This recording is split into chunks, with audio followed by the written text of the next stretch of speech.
A raucous crowd, and I mean raucous crowd, of nearly 80,000 strong, jam-packed into the Superdome for this All-State BCS National Championship game between number 2 LSU and number 1 Ohio State. In what has been one of college football's wildest seasons, with 4 different teams ranked number 1, 17 different teams ranked in the top 5, tonight we finally crown a champion of college football. And hi again, everybody, alongside Charles Davis and Chris Myers. I'm Tom Brenneman. Welcome to the All-State BCS National Championship game here on Fox. Charles, there are plots, there are subplots. We'll talk about each and every one of them throughout the night. But for you, what is the most intriguing matchup of this title game? For me, Tom, it's Ohio State's defense against LSU's offense. Ohio State has the #1 defense in the country, and they've got a tough task on their hands tonight. But if you have a visitor here and has never seen football before, LSU's offense may astound and confound them, because you'll see it all tonight. Power sets, 1 back, 5 wide receivers, no backs, and it'll be run by 2 quarterbacks. And it's all put together by their offensive coordinator, a guy that his players call the Wizard. So tonight, Ohio State cannot ignore the man behind the curtain. All right, for Ohio State, thousands and thousands of times the question, what happened? What happened in last year's title game? Can they exercise those demons tonight? They started to try and exercise them as soon as the game was over last year, Tom. When they got back to Ohio State, they changed the lock code on the football department to 41-14. That was the final score of their loss to Florida in the title game. They had more blue-collar work ethic and less Hollywood-style players. So tonight, we're going to see 3 great players on the defensive side for Ohio State, at defensive end, at linebacker, and at defensive back. They're poised and they're ready to strike. The Tigers take the field, the champions of the Southeastern Conference. They're led, of course, on the defensive side by the great Glenn Dorsey, who won every major defensive award there was given out. Another All-American, their safety, Craig Steltz, grew up in New Orleans and dreamed about a chance to play in this title game.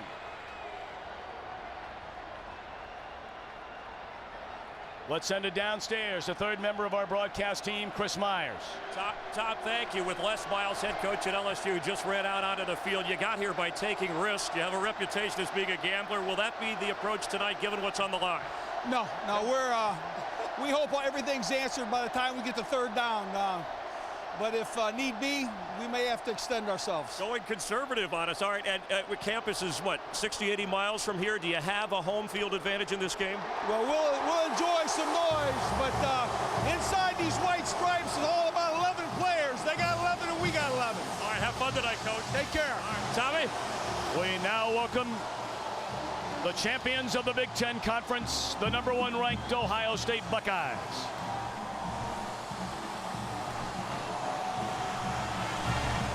Defense, the name of the game in Columbus. The best linebacker in the country is James Laurinaitis, the Butkus Award winner this season. And up front, Vernon Golston, a 2nd-team All-American, the Big Ten's Defensive Lineman of the Year. 13 sacks to tie Mike Vrabel's single-season Ohio State record.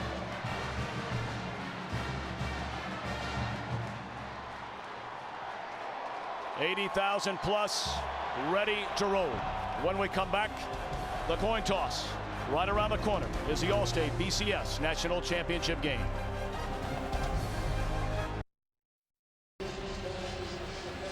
Welcome back to New Orleans Superdome for this All-State BCS National Championship game. The Ohio State Buckeyes at 11-1. The LSU Bayou Bengals 11-2.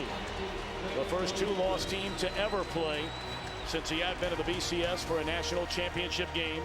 The team captains make their way to midfield, and we're set for the coin toss.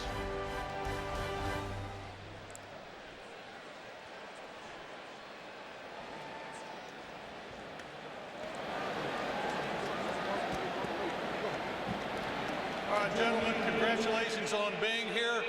I want to introduce 1976 Heisman Trophy and National Championship winner Tony Dorsett. Mr. Dorsett's going to toss a coin tonight. LSU, you're the visiting team. It's going to be your call. Okay. The coin BCS is heads. Your call. Tails. Tails is a call. Mr. Dorsett. Tails it is. Your choice. LSU has won the toss. They'll defer to the second half. Which end do you want to defend? I want to defend this end. Put your backs that way. You put yours here. Ohio State will receive at this end. So Jim Tressel, Les Miles have prepared their teams for almost 2 months. It's time to lock up when we come back.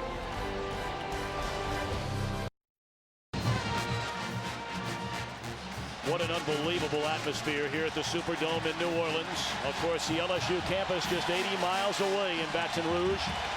Ohio State travels as well, if not better than any school in the country. The Buckeye faithful, well represented. Sean Godet to kick it away. Ray Small set to return it for Ohio State.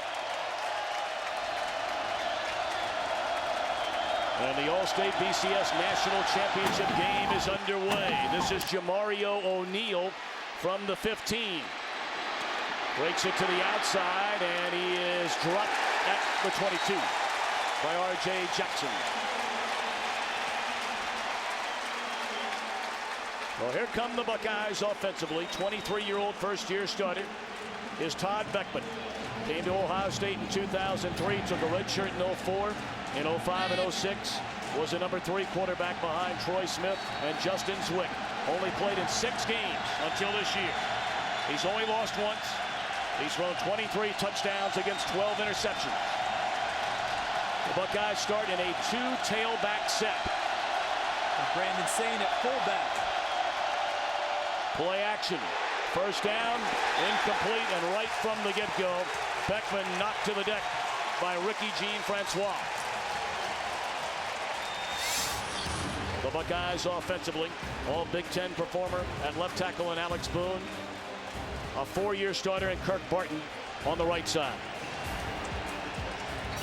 Chris Wells rushed for nearly 1,500 yards as a sophomore. Beckman's favorite target, Brian Robisky, caught 50 passes during the season.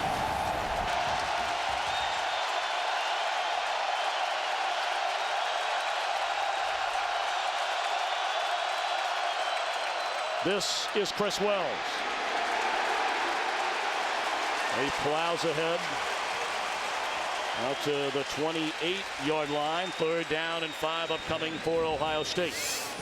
LSU sports a number 3 ranked defense in college football. Their all-world defensive tackle is Glenn Dorsey. Linebacking core, Ali Highsmith, a senior, an All-American, an All-SEC performer in the middle, Derry Beckwith, and Craig Steltz, a first-team All-American at strong safety. 2 3rd and 5. tailbacks. Yeah, sorry, Tom. 2 tailbacks in the game again. This is Brandon Sain, the second tailback here on the wing. That's Wells moving out. Empty backfield. Robisky, that is a first down out to the 36-yard line. So an early 3rd down conversion for Ohio State. I think what we will see early as they pick up the first down from Ohio State and Jim Tressel in his play calling is he's going to call this game in reverse to start. He wants Todd Beckman, his quarterback, to get comfortable, get his confidence back. Short throws that he can complete, spread the field, even though they're not a spread team, using spread principles to try and get LSU out of that 8-man in the box defensive alignment.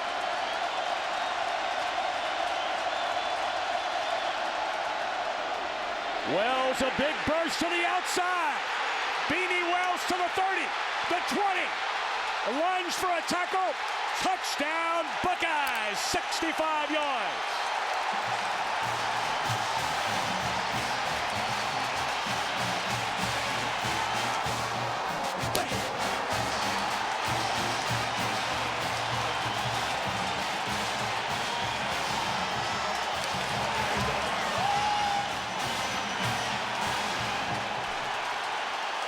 "65 yards, a career-long touchdown burst for Chris Wells. What a start again in a title game for Ohio State. Last year, a kickoff return on the opening kick of the game against Florida. Now, early in the game, Beanie Wells goes the distance. Ryan Pretorius, a point after. We're not even a minute 30 into this All-State BCS National Championship game. And an early blow delivered by the Buckeyes. Chris Wells, 65 yards, 7-0, Ohio State.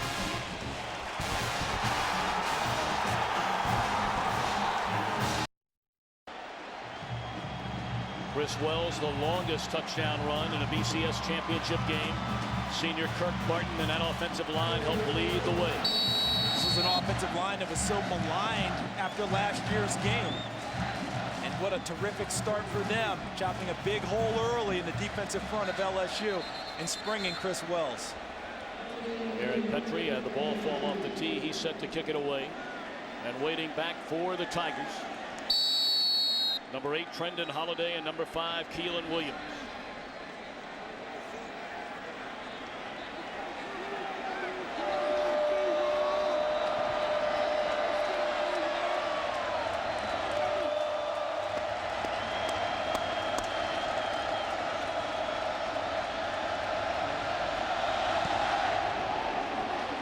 Booming kick by Petrie. Williams will take a knee in the end zone. Let's go back to the touchdown by Beanie Wells.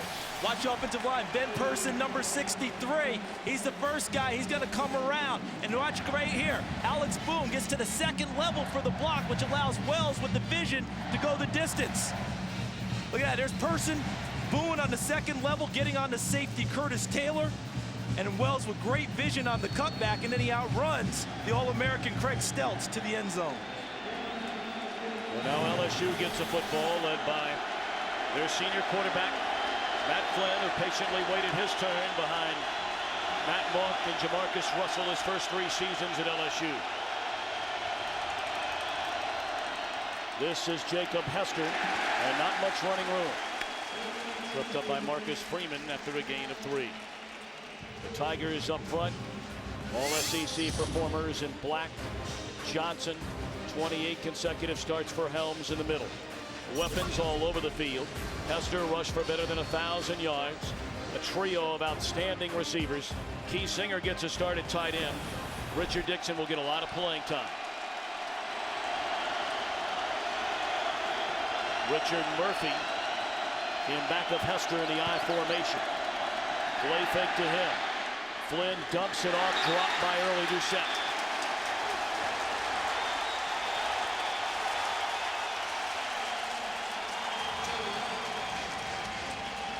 Ted Ginn Jr. here tonight. Boy, did he electrify the crowd in Glendale, Arizona with that 97-yard kickoff return on the opening kickoff of the game. He got hurt celebrating in the end zone. The night went south quickly for Jim Tressel in Ohio State. His team was so exuberant about the touchdown, they injured a main cog in their attack. 3rd down and 7. They need to get to the 30. And the snap sails by Flynn, who has to cover it up at his own 5.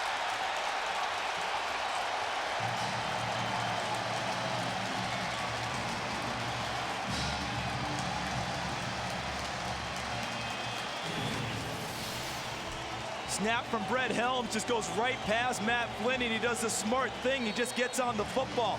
Sometimes being the home team can be a slight disadvantage because you have so much support around you the whole time getting ready that sometimes you come out a little over anxious and instead of excited to play, and LSU's had a few errors early. Patrick Fisher punts from his own end zone. Hartline in small weight. What a punt by Fisher, sending Hartline to the 32. Stiff arms his way across to the 40 and spotted at the 41-yard line. A 61-yard punt, a 9-yard return. Ohio State gets it back when we return.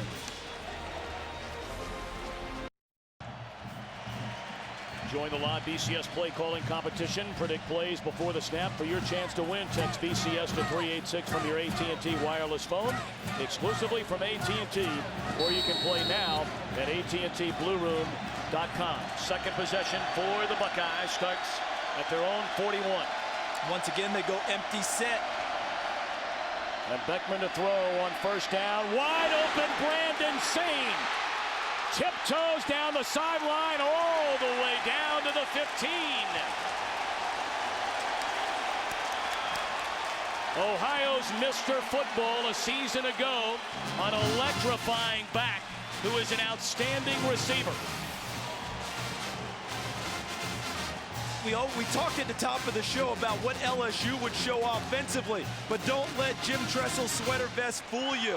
He will show a lot of formations, a lot of different routes, and in this case, Brandon Sain, the second tailback on a wheel route, the corner tried to jump a hitch, and he got behind him, and Beckman found him. Now out of the I formation, it's Wells, and he just plows ahead of the 10-yard line. You see how Jim Tressel has called this game in reverse, opening it up on 1st and 10, hits the big pass play downfield. Watch Sain, he's number 3 right here. He's gonna get downfield on the wheel route. Watch the cornerback. He comes up, jumps, he thinks it's gonna be a short hitch to the wide receiver. That allows Sain deep into the secondary before Stelz has to make the tackle. But the first down passes loosen things up a little bit inside for the run game for Ohio State.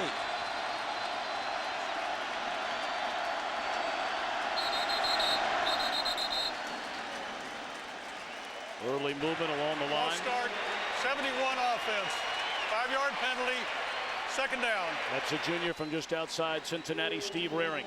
And those are the penalties that drive coaches crazy. You've got everything going your way. Don't stop your own momentum.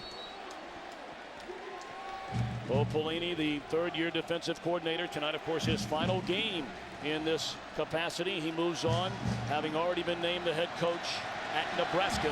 And by the way, he's an Ohio State alum. And he said that multitasking would not hurt his preparation. 2nd and 10, Beckman inside the 10, down to the 9-yard line. Hooked up by Kirsten Pittman after a gain of 6. It is early, not even 5 minutes into the game, but Ohio State could not have scripted a better start so far. It's been absolutely perfect. And Jim Tressel fools you with the appearance, but runs as varied an offense as you're going to see in college football when he so chooses. And thus far tonight, he has chosen to do so, and it's been very effective. And here he is coming out again, no backs, to try and pull people out of the box. Trips to the right, Small and Hartline to the left. Beckman dropped, maybe a gain of 1. So 4th down and coming for Ohio State. Nice. And they'll send the field goal unit out. Nice job by Bo Pelini's defense. The tough thing about running no backs and spreading and trying to throw when you're close towards the end zone is the back part of the end zone becomes an extra defender. Guys don't have to retreat as far in their coverage. They get to come up and snug up against the receivers and have tighter coverage. That time they cause Beckman to pull it down and run it. The native South African Pretorius bangs it through the uprights. 9 minutes and 12 seconds to play in the opening quarter. Ohio State 10, LSU nothing.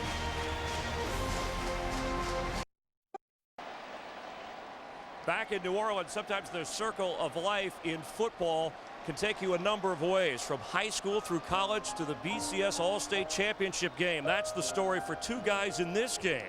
2 local kids from Archbishop Rummel High School here in New Orleans. Playing in this one, LSU's Craig Stelz, the defensive back. Ohio State's Nader Abdullah. They played their games at John Yeti Stadium. They toiled on the practice field during their early years as teammates. In 2003, they were Catholic League champions. Tonight, only one will be a champion. One a Buckeye, one an LSU Tiger. The 2 will be forever linked, and they're both thankful for that. Tom? Chris, great stuff. We thank you very much. Petrie set to kick it away already for the 2nd time tonight. 5 is Williams, 8 is Holiday.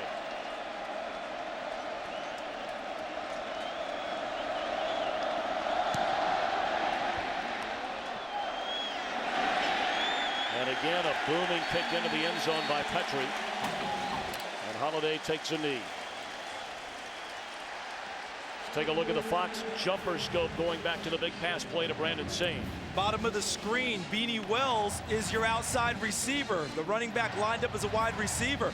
What happens? Chevish Jackson, the all-conference corner, jumps the hitch route, Ali Highsmith, the linebacker, follows him. Brandon Sane in the slot, gets downfield unimpeded until Craig Stelz pulls him down late. Matt Flynn brings him back out there. It's an LSU offense that became the first in school history to score more than 500 points in a season. This is Jacob Hester. He's out across the 20, maybe picks up a yard, tripped up by Larry Grant. We'll call it a gain of 2. Ohio State, the #1 ranked team defensively in college football. Golston on one end, the freshman Hayward on the other end. Linebacking core, competitive, tough, fast.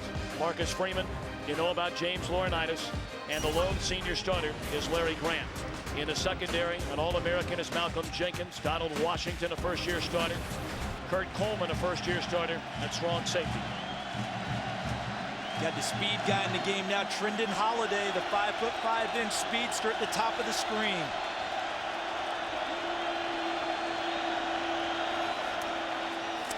Hester on the pitch. And this stingy, and we mean stingy, Ohio State defense knocks him down, led by Larry Grant.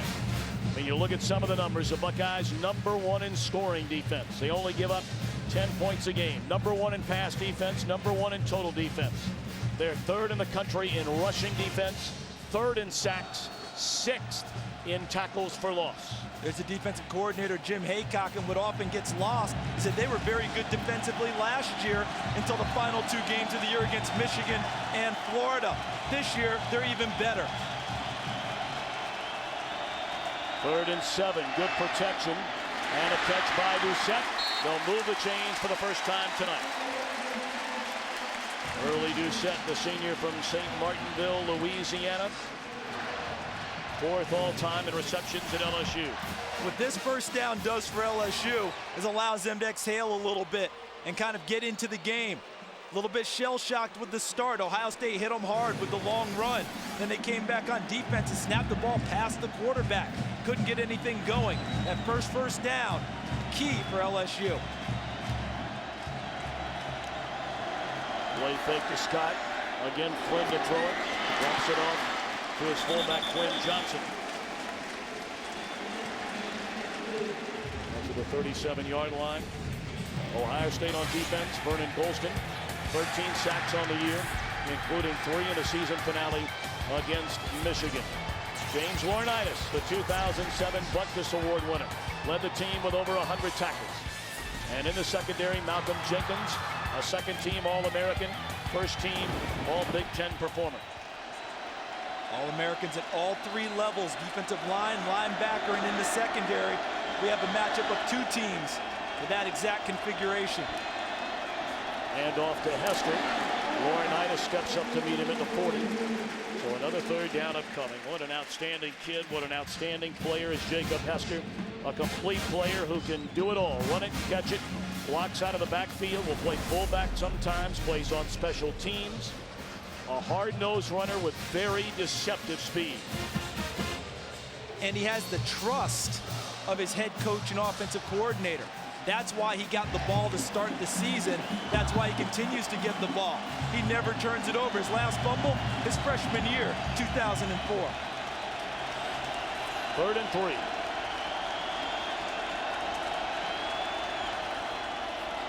Hester, a first down and then some. Across midfield, all the way down to the 40-yard line.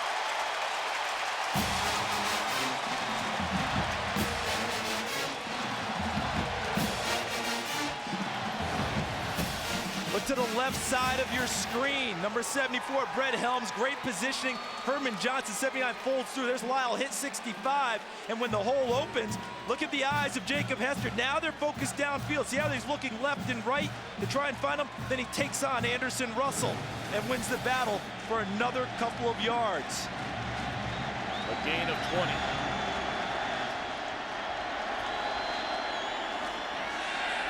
Flynn looking towards the sideline, lofts it into the hands, and making the catch, getting a foot down is early Doucette to the 24.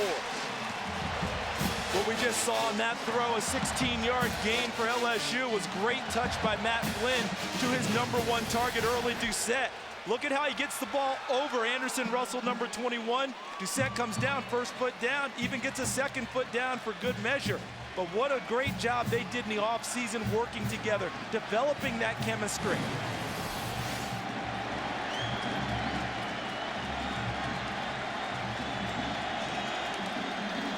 Doucette takes a handoff and dances his way to the 20-yard line. A gain of 4, 2nd and 6 upcoming. Well, these amazing pictures are provided by the DLP Amazing Picture Cam. DLP is the official HD TV of the BCS on Fox. It's amazing. It's the mirrors. Well, after an early Buckeye touchdown, followed up by a field goal, LSU has marched down the field. Ninth play of this drive coming up.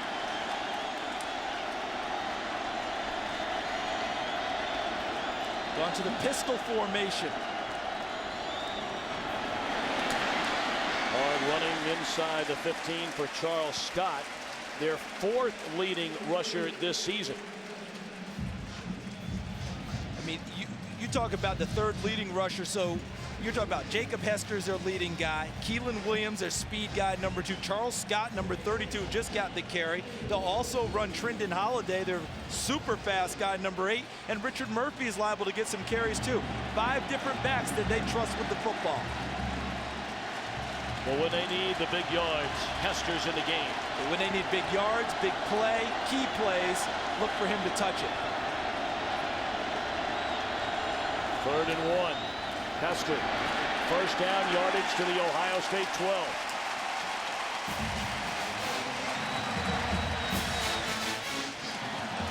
When they go into the huddle and they hear the play call for number 18, Jacob Hester, watch the double tight ends there.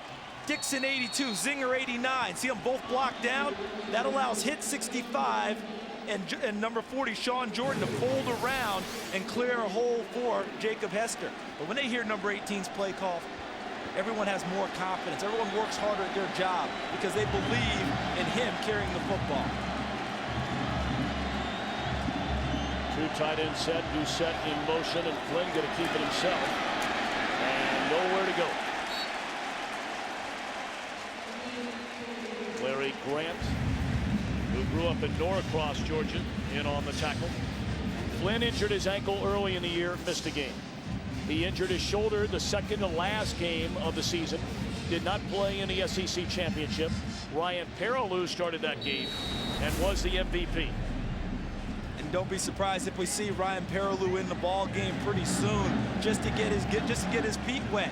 Check out a package and see what he can get done. They have more confidence in him now than they did earlier in the season when he was struggling with off the field issues. Trendon Holiday, number 8, in the backfield now. Flynn, it almost appeared to be a busted play of some kind, and he was play there faking along with Denlinger and a host of other Buckeyes. And he's letting Trendon Holiday know about it too, because he was play faking. It was a play action type play, and there was no back to fake it to. Flynn was left exposed and then buried by the defensive front of Ohio State. Watch, Holiday goes out wide, no one there, and Nader Abdallah, who Chris Myers just profiled from right here in New Orleans, gets his first big tackle of the game. Perfect on 3rd down so far in this drive. This by far the most lengthy in 3rd and 13. One receiver is Doucette, number 9, but Brandon LaFell, number 1, is a nice target. Timeout, LSU. LSU forced to spend a timeout. 2:31 to play in the opening quarter. Ohio State in front, 10-0. It coming. Les Miles, a Michigan man. Jim Tressel, the head coach at Ohio State. I think we can start calling Les Miles an LSU man. He's definitely an LSU man, and Ohio State likes to play man in this situation in the red zone. Flynn under heavy heat from Golston, and Hayward has to throw it away.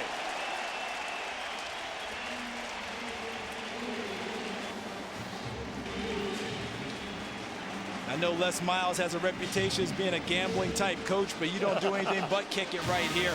Colt David has set a single season record for kickers at LSU. Try and get 3 on the board and not have this drive be in vain. Nice job by Ohio State, forcing Flynn out of the pocket. A 32-yard field goal try for David out of the hold of Matt Flynn. And the kick is right down the middle. And LSU with 2:21 to play in the opening quarter on the board. Nader Abdallah grew up in New Orleans. Proud of his defense for a big stop a moment ago. Dallas won the first two. Sunday's game, 4 Eastern, 1 Pacific, both in high definition, only on Fox. Get the sense now we've settled into a football game. You know, we had a little bit of a track meet to start things off, didn't we? Big plays, both sides. Now I think we've kind of settled in. Okay, let's go mano a mano. Let's see who comes out. Very short kick will be handled by Maurice Wells at the 10. To the 25, to the 27. Well, we were there a season ago. #1 ranked unbeaten Ohio State taking on the Florida Gators for the national title. The opening kickoff, bang, Ted Ginn Jr. 93 yards for a touchdown, then injured his ankle, but Florida just chewed him up. A Dallas Baker score, an Andre Caldwell score, Chris Leak the MVP. Gators won it 41-14. Ohio State tries to forget that game in a second national title game consecutively here tonight, and this is Chris Wells, and he's to the 33-yard line. I'd like to remind you, Nissan and the all-new 2009 Nissan Murano offering fans a chance to attend the 2009 FedEx BCS National Championship game in Miami. Just log on to foxsports.com for details on how to enter for your chance to win.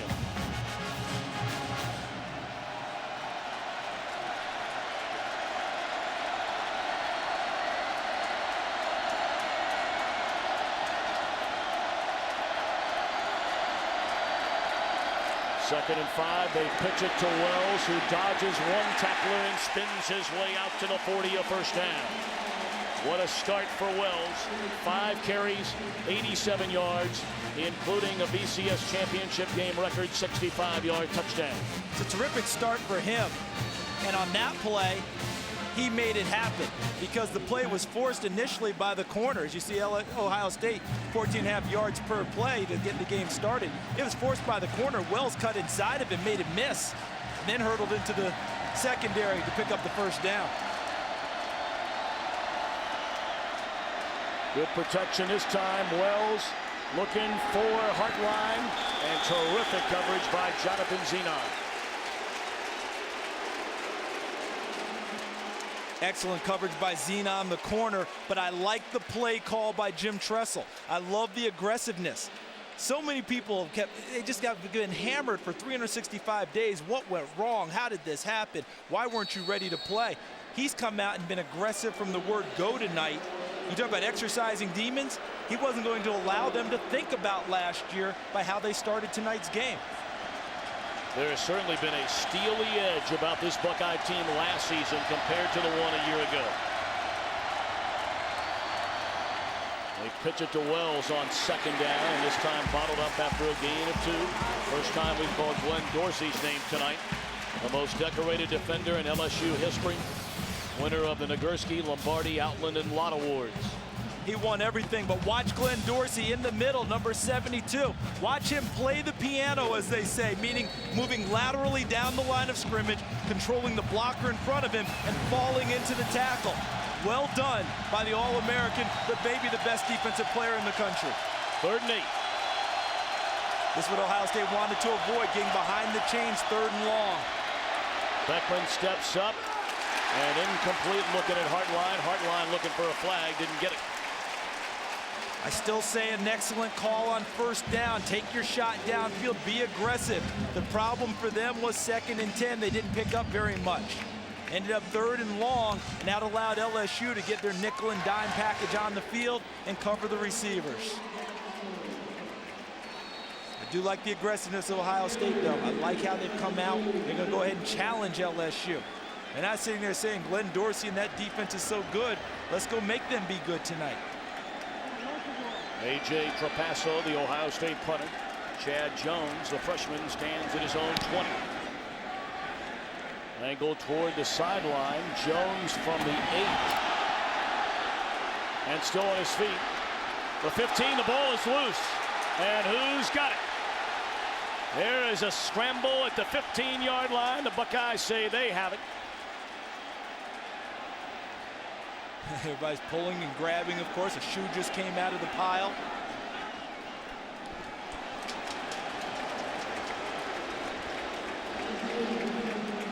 And it looks like Harry Coleman is at the bottom of the pile with the football for LSU.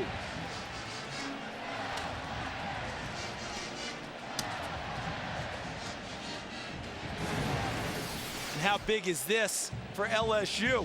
Excellent tackle by Marcus Freeman, works the ball free. Now, who's going to get on top of it? Looks like both sides have a shot at it. And Coleman, number 24.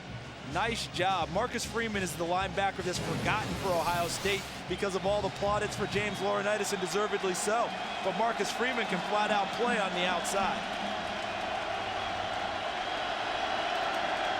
Matt Flynn out of shotgun, looking right, throws to Doucette. And he's to the 22-yard line. On the final play of the opening quarter, a gain of 6. Ohio State jumped out to a 10-0 lead. LSU comes back, kicks a field goal, 10-3. We move to quarter number 2.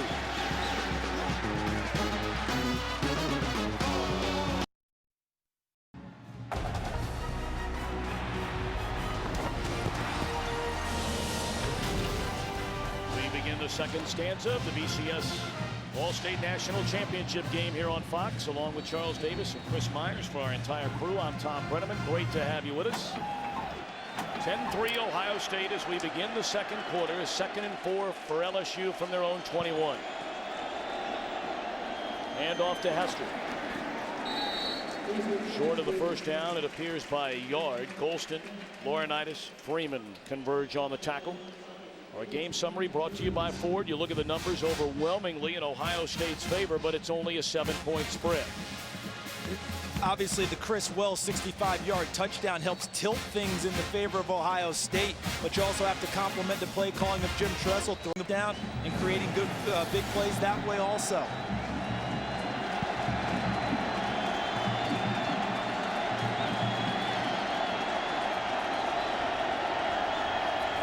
Out of the I formation, they give it to Hester. A first down. Anderson Russell hit him at the 29. And Hester ran through him after a 5-yard gain. That's 2 plays now that I've seen Jacob Hester have to take on Anderson Russell in the secondary. And so far, Hester is 2-0 in winning that one-on-one battle, gaining additional yardage. And look who's coming to the game, number 11, Ryan Perrilloux, the backup quarterback. Perrilloux played in 11 games this season, threw 8 touchdowns, 2 interceptions, ran for 251 yards, and was the MVP of the SEC Championship game. He went the distance in place of the injured Flynn. He's a runner. The option, he got it away to Keelan Williams, and he's run out of bounds close to a first down. Wow. And a flag comes in late along the sideline. It's going to be the late hit on the sideline, I believe, as Williams goes out of bounds. I think they're going to flag Ohio State for a little extra. Play, personal foul, number 92 on the defense. Late hit out of bounds, 15 yards out of the dead ball spot, first down. The thing about Perrilloux being in the game is that the entire playbook is open for LSU, but what he's most known for when he first comes into the game is quarterback run series. As we take a look at the end of the play, Brandon LaFell, number 1, blocking on Donald Washington. I'm not sure that that was actually based on that angle. It looked like he was being pushed as he went over the sideline, but the officials right there saying he got knocked out of bounds. He was hit after he was out of bounds. Flynn right back in there, works out of the shotgun, drops it off to Williams. And the true freshman from Sewanee, Georgia, Cameron Hayward, runs him down, a freshman All-American. He is the son of the late Craig Ironhead Hayward. They think he'll be a great one. Watch this pursuit by this guy inside the down defensive lineman, Craig Hayward. Cameron Hayward, number 97. Goes through, pursues, and runs down one of the faster backs for LSU, Keelan Williams. That's a beautiful play by a defensive end and a freshman, true freshman at that. Even has Jim Tressel excited by his play.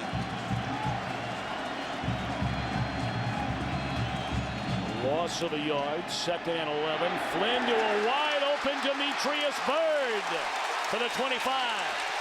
And a flag is down on the play, right where the tackle was made.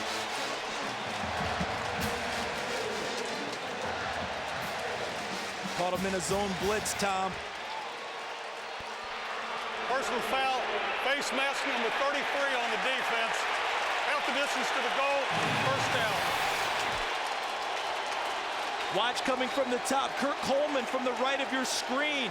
Golston in his face. Coleman comes, but finding him in the hole. And right there, Laurinaitis at the end of the play has the face mask on Demetrius Byrd, the receiver, which tacks on big yardage at the end of a big game. LSU quickly to the line of scrimmage, and a touchdown to Richard Dixon.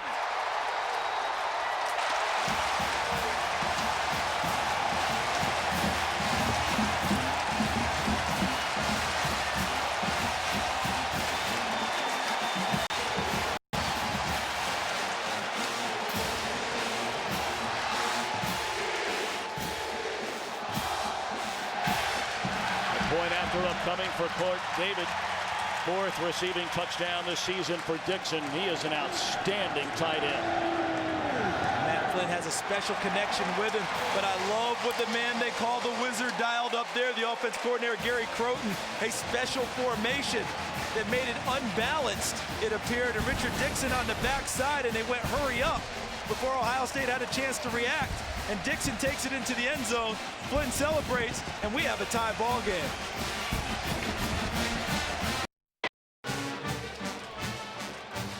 Well, after a shaky opening possession for the Bayou Bengals, followed up by a 14-play drive, a field goal, and a touchdown throw to Richard Dixon to tie this All-State BCS National Championship game at 10 apiece.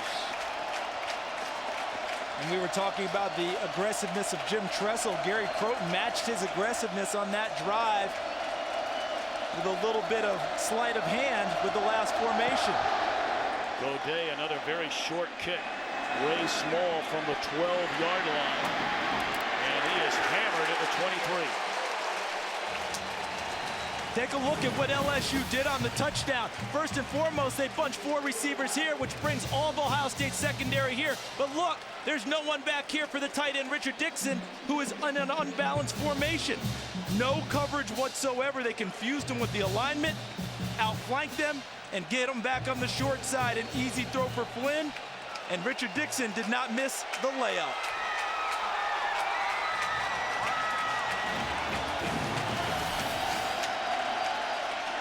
There's Gary Croton, the offensive coordinator, former head coach at BYU and Louisiana Tech. He's got plenty more in his bag tonight that he wants to use. Beanie Wells breaks it to the outside, across the 30, just stiff arms Jackson, crosses midfield. Wow. Sheamus Jackson run over on the stiff arm from Chris Wells. How about that? This is an offensive line that has been maligned since last year's title game against Florida. Tonight, coupled with their fullbacks, Tyler Whaley, number 42, Ben Person, 63, and look at this straight arm by Chris Wells, knocking over Sheamus Jackson, the all-SEC corner. Archie Griffin is the #1 name in Ohio State history running the football.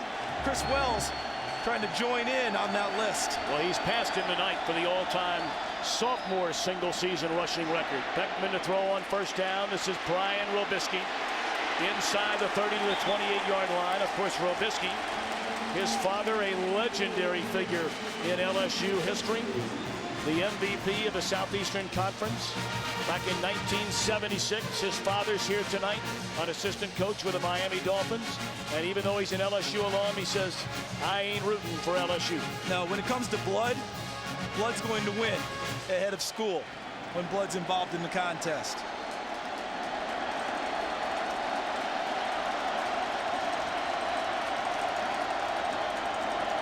Chris Wells again, and this time there to meet him is Kirsten Pittman. Flags now litter the field. Archie Griffin, what an unbelievable career he had. A two-time Heisman Trophy winner. The only player to do so in 74 and 75. Led the Buckeyes in rushing 4 straight years. 5,589 career rushing yards, still the most in school history. And now he is the president of the Ohio State Alumni Association. Great player, an even better human being. But now as a sophomore, Chris Wells has passed Archie Griffin for the most yards in a single season. Well, a flag again will go against Ohio State and will back them up 15 more yards. There appeared to be a personal foul. Looked like it was Steve Raring, number 71, working against number 48, middle linebacker Derry Beckwith, and Raring was flagged on the play, setting back Ohio State.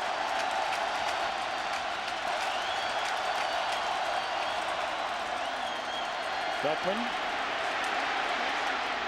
throws to a wide open receiver, Brandon Sane, and he's all the way to the 20-yard line.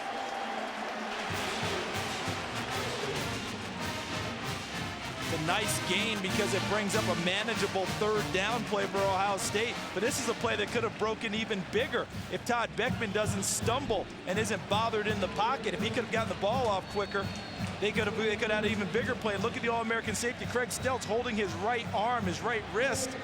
Obviously not a good sign for LSU. And if you're Ohio State's coaches in the box, you're taking a look at that and maybe trying to find a way to isolate your guy on Craig Stelz. 3rd and 3, empty backfield. Beckman lofts it to the end zone. Touchdown, Robisky. No!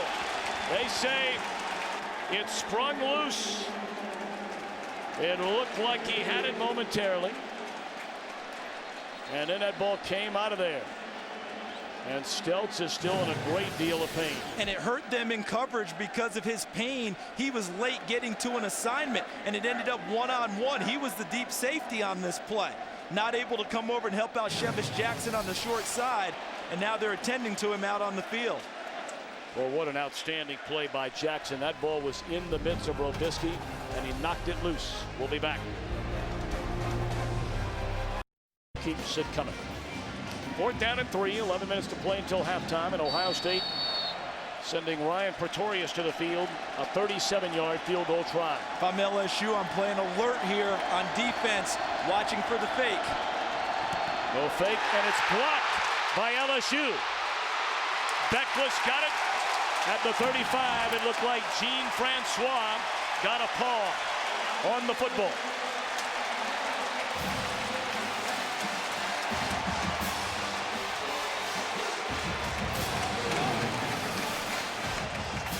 The 4th block this year of a Pretorius kick. And Ricky Jean-Francois, number 90, barrels through, knocks over Ben Person, number 63, and gets his right paw up in the air and swats it away. He gets the leverage on Person, knocks him back into the backfield, and bats the field goal down. Now you see why they were so happy to get Ricky Jean-Francois back on the team at the end of the year. His first game, the SEC title game this season. Clearly the momentum is swung to the Bengal Tigers, and all the way out to the 48-yard line, it's Jacob Hester, a pickup of 15. Let's send it downstairs to Chris Myers. Tom, of the LSU sideline players admitted they were a little jittery to start with things. They've calmed down. Their coach is playing as much as psychologist as anything. No real adjustments, just stay in your lanes. In fact, LSU players have said that they've given us their best shot. Now we'll give them ours. We'll have an update on Eric Stelz's injury in just a moment. The offensive line is really starting to move the defensive front of Ohio State. They run the option. Golston doesn't take the bait, but had no help behind him. And the pitch goes to Richard Murphy, and that's a gain of nearly 9. Let's take a look at the Fox jumper scope, the last touchdown. Unbalanced line back to the backside, but you got a bunch out 4, including an offensive line scrimmage. Kirk Coleman, the safety number 4, is playing that side because of the numbers. And he does now realize Richard Dixon backside is an eligible receiver. Easy pitch and catch for the touchdown after a tremendous formation sent in by Gary Croton, their offensive coordinator. 2nd and about 1.5 yards at the Ohio State 45.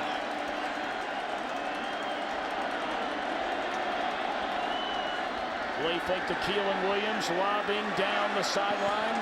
Incomplete. Malcolm Jenkins, number 2, step for step with Demetrius Byrd, number 2, and Larry Grant put a hit on Mr. Flynn. And if Larry Grant does not get in there and disrupt the timing of that play, LSU has something going. They decided to take a shot. Good field position, play action, trying to get deep. But Larry Grant got in the face of Matt Flynn, unable to keep his feet clean. Step into the throw and give it his best shot. Nice job by Larry Grant on defense for Ohio State. Hester this time will come off in the slot to the left. Ball third and less than 2. Flynn a short drop, and there's a tight end. This time it's Singer inside the 30 to the 28. They're saying the ground caused the fumble. That is a first down for LSU. When I talked with Gary Croton before this game, what he talked about was the idea of playing against the zone blitz style. Watch James Laurinaitis, number 33, in the middle. See, they're going to key him. As he moves to the flat, they just go into the hole he vacated. And when you have zone blitzes and you have to move people to cover holes, oftentimes your tight end or your inside receiver becomes a primary guy. You've got to get the ball to him early in the hole. That's exactly what Matt Flynn did.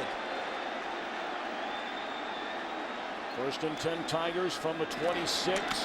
Quarterback keeper for Flynn. And coming off that shoulder injury, you wonder how many of those attempts they want him to have tonight. See, they want the quarterback run game in to try and even up numbers and make Ohio State become a little more balanced on defense. Make them wary about blitzing and going after the quarterback. But the better guy to run those plays is Ryan Parlow. Bigger, stronger, thicker guy. Matt Flynn is capable, but if Matt Flynn's going to get you yardage on a play, Ryan Parlow will probably get you a few yards more on the same play. Ohio State jumped in front 10-0. 10 unanswered points for LSU, and now they're banging on the door after blocking an Ohio State field goal attempt a moment ago.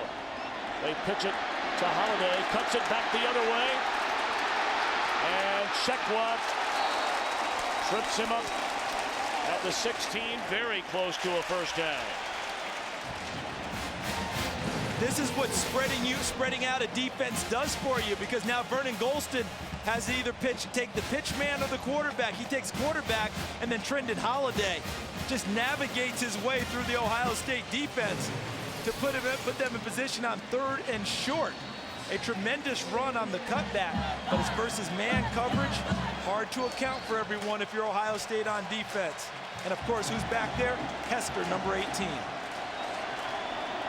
Flynn on the keeper to the 15. That is a first down for LSU.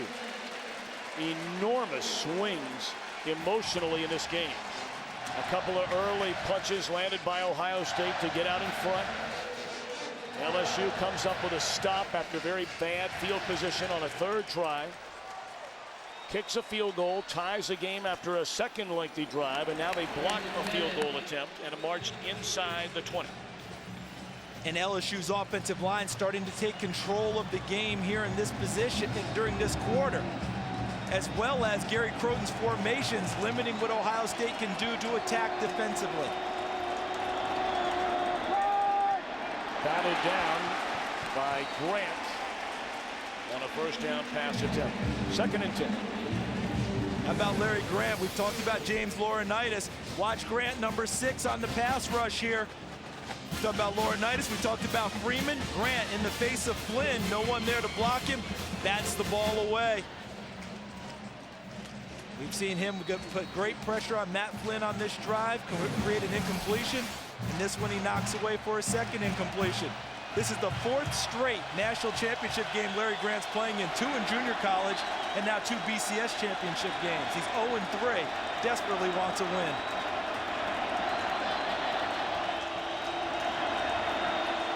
Play clock down to 2-1. They just do get it off. Flynn to keep it. And he's to the 10-yard line. 3rd and 5 for the Tigers upcoming. And coming up on the Southwest halftime show, Chris Rose, Jimmy Johnson, Eddie George, Urban Meyer will recap the opening half. The All-State Alumni Kicker Challenge will take place. And we'll get a look at the Ohio State and LSU marching band coming your way on the Southwest Airlines halftime show.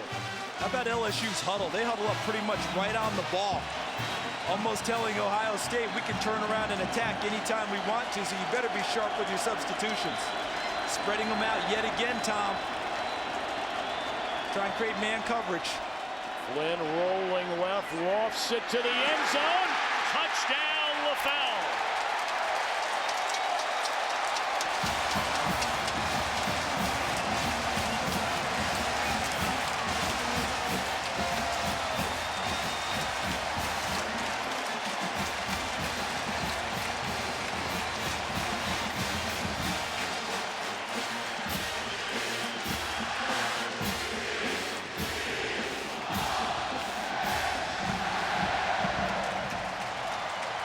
LaFell, his 4th touchdown reception of the season.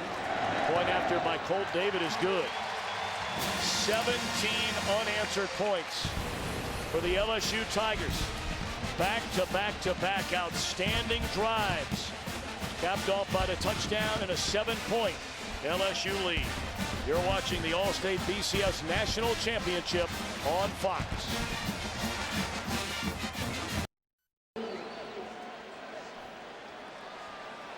Welcome back. Matt Flynn just completed his 2nd touchdown pass of the night, and he missed the SEC Championship game with a bad shoulder. But anyone who knows the toughness of Matt Flynn did not expect him to miss this ball game.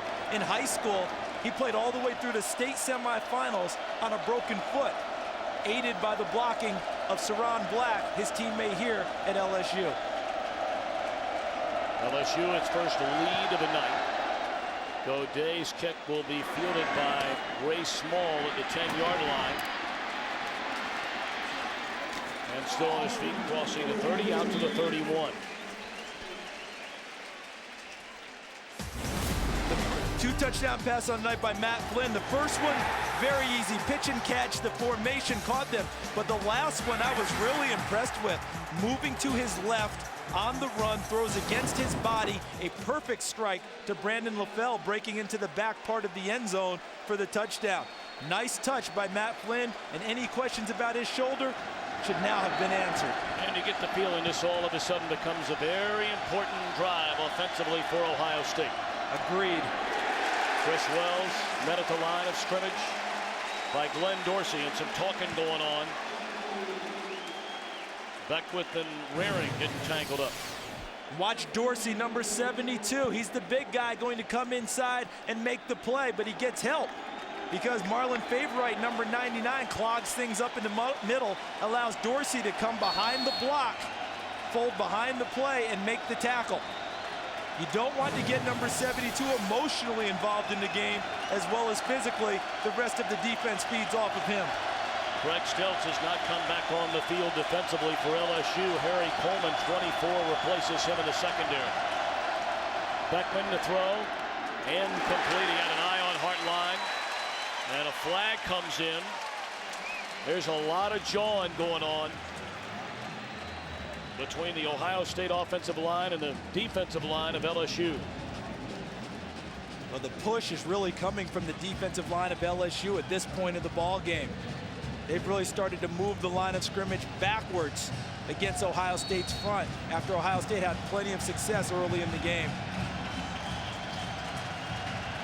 Watch now for LSU to lock up man for man against the receivers and try and use that big defensive front against Todd Beckman. Brandon Sane in motion, and they're coming after Beckman, who lofts it to the far side, and it is intercepted by Shevis Jackson to the 30, the 25, and run out of bounds.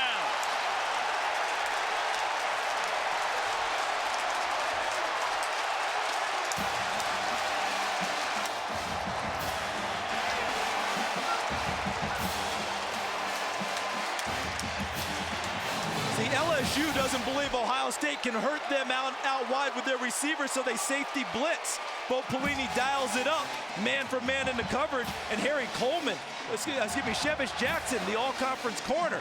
With a great pick, Harry Coleman provided the pressure with the safety blitz that forced Beckman to unload the football. And that's Coleman, who just came in on this series for the injured All-American Craig Stelz. He's also the same Harry Coleman who recovered the fumble of Chad Jones deep in their territory after a punt that saved LSU earlier this game. Well, now LSU trying to add to a 7-point lead. Flynn, good protection, steps up, delivers a strike to the 15-yard line. The catch made by Demetrius Byrd. Let's check in downstairs with Chris Myers. Tommy, Eric Stelz been taken to the locker room. Officially, they're calling it a stinger. They did check him for a concussion, worked on his right shoulder. Craig Stelz said, I'm a senior. I don't want to miss this no matter what. The trainer said, well, if we can get you all right, you'll get back in there. But right now, they're checking him in the locker room. Officially, it's a stinger. His shoulder bothering him. He was in pain when he went in there. Chris, thank you very much. A gain of 8. Playbook wide open on 2nd and short here. Flynn rolls, looks back the other way. Wide open is Dixon to the 5 and to the 1-yard line. Well, this #1 ranked Ohio State defense right now being toyed with by the LSU offense. But Gary Croton has them so much on the run. What he does now is he hits them with misdirection. Earlier, he hit him with the unbalanced line and had Dixon on the backside and as an eligible receiver. This time, it was a throwback with the tight end crossing from right to left on a shallow cross. They find him again before Coleman tackles him inside the 1. They hand it on 1st down, and leaping into the air is Hester, and he is chopped down by Laurinaitis. 2nd and goal. Well, we talked about Ohio State in the top 3 in every major category. And so far, they've already allowed 17 points, 197 total yards. They only give up 225 per game on average. And look at the 3rd downs, 7 of 9. This is a team that for the year on 3rd down is only giving up 31%. Hester denied the end zone for a 2nd straight try, met head on by Dexter Larimore. Not much that you can, get on Gary Croton about tonight in play calling. But if I've got Jacob Hester in that situation, rather than run him from the fullback spot where he doesn't gain the momentum, get a guy in front of him, get Sean Jordan, get Quinn Johnson, the normal fullbacks, let those guys hammer out a hole and let Hester follow in behind him. I'd have him at tailback, not fullback. Ohio State allowed just 2 rushing touchdowns the entire season. That's the lowest in the FBS going back 12 years in college football. But right now they have their hands full with this LSU offense.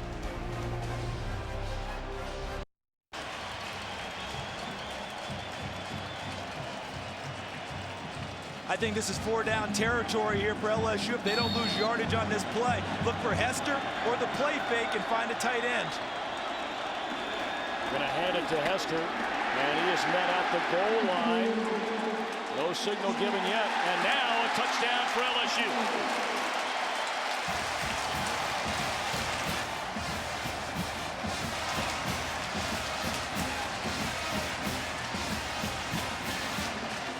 Got in on sheer 2nd effort there.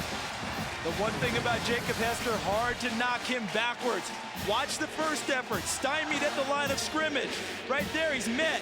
Looks like Laurinaitis. But then as he turns, watch him wiggle and move his body and turn and fall and stay with it. And now he falls right on the goal line. Touchdown, LSU. Point after attempt by Colt David. Good snap. Good hold, good kick.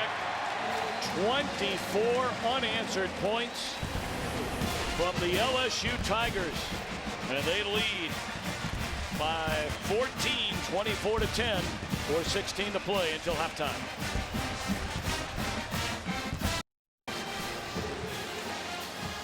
After a 10-0 lead for Ohio State, 24 consecutive points for the LSU Tigers. I think it's going to be very important on this drive for Ohio State to not get away from what they came into the game wanting to do. Hit some short passes to try and open things up, still run the football with Beanie Wells, because if they all of a sudden abandon that now at 24-10, you're handing Bo Pelini a blank slate to dial up his blitzes and mixed up coverages and get after the quarterback. And Todd Beckman's not exactly mobile in the pocket. Small from his own 11-yard line, bobbles it once, picks it cleanly, and tries to go to the left and turn the corner and is denied. We talked so much already tonight about Jacob Hester. What do his teammates think about him? I think he's just one of those old school football players. You know, he can play any position. If we asked him to play linebacker, he could. If we asked him to play safety, he could. You know, it's just one of those things that he just has a knack for the game. Just has a knack for seeing the field and just knows what to do. And you know, he's just one of those guys that is just a solid rock on the team. You know, you can count on him for anything. And what an even better young man. We had a blast meeting with him. And he's such a great football player. His wife allows him to keep a bust of Elvis in the house. Beckman to throw on first down, and nearly intercepted. Was the catch made? No. A tip ball. Hartline came down with a football, but it appeared to be out of bounds. Already an interception a moment ago by Beckman, leading to the touchdown. Too deep coverage from LSU. The safety over the top, but the corner, Jonathan Zenon, number 19, had responsibility for underneath coverage. He actually read the play and dropped back, fell back into the coverage to get a hand on the football and help cause the incompletion. Terrific read by Jonathan Zenon from the corner position. And still no return from the All-American safety, Craig Steltz. They pitch it to Wells on the short field, and he picks up maybe 2. And now you're on 3rd and 8 territory. You're in Bo Pelini land right now. The defensive coordinator for LSU. He's going to dial up something big here. I think he feels like his corners can really lock up, and he'll get after them. For amazing pictures provided by the DLP Amazing Picture Cam. DLP, the official HD TV of the BCS on Fox. It's amazing. It's the mirrors. Last time he dialed up a safety blitz with number 24, Harry Coleman. I expect something similar here. Someone's going to get after the quarterback. They're coming after Beckman, who throws to Hartline. He turns the corner, and that's good enough for an Ohio State first down. And boy, do the Buckeyes need that. It's an overload blitz from the backside of Todd Beckman from his blind side. He showed a nice amount of poise, staying in the pocket. He knew the pressure was there and stepped into the throw and delivered it accurately to Hartline, who made the catch and turned upfield for a key first down for Ohio State. Beckman, through the first 10 games of the season, he threw 23 touchdown passes and only 8 interceptions. The final 2 games of the year, without a touchdown pass, was picked off 4 times. Now the game at Michigan was abysmal weather. I give him a little bit of a free pass there, but Illinois was not effective at all. And around from Hartline, and he's tripped up out to the 39-yard line. A first down gain of 5 for Brian Hartline, the lanky sophomore out of North Canton, Ohio. Brian Hartline, the Big Ten Sportsmanship Award, Ohio State University honoree. Each team in the Big Ten has an honoree. But don't let that fool you. He has a lot of toughness and grit about him. Gets that from his mom, he says, who was really the driving force behind his career. Has a brother who plays football at the University of Kentucky. He's a quarterback. You think those two didn't talk a lot about Big Ten versus SEC, speed versus strength? Who's the superior conference?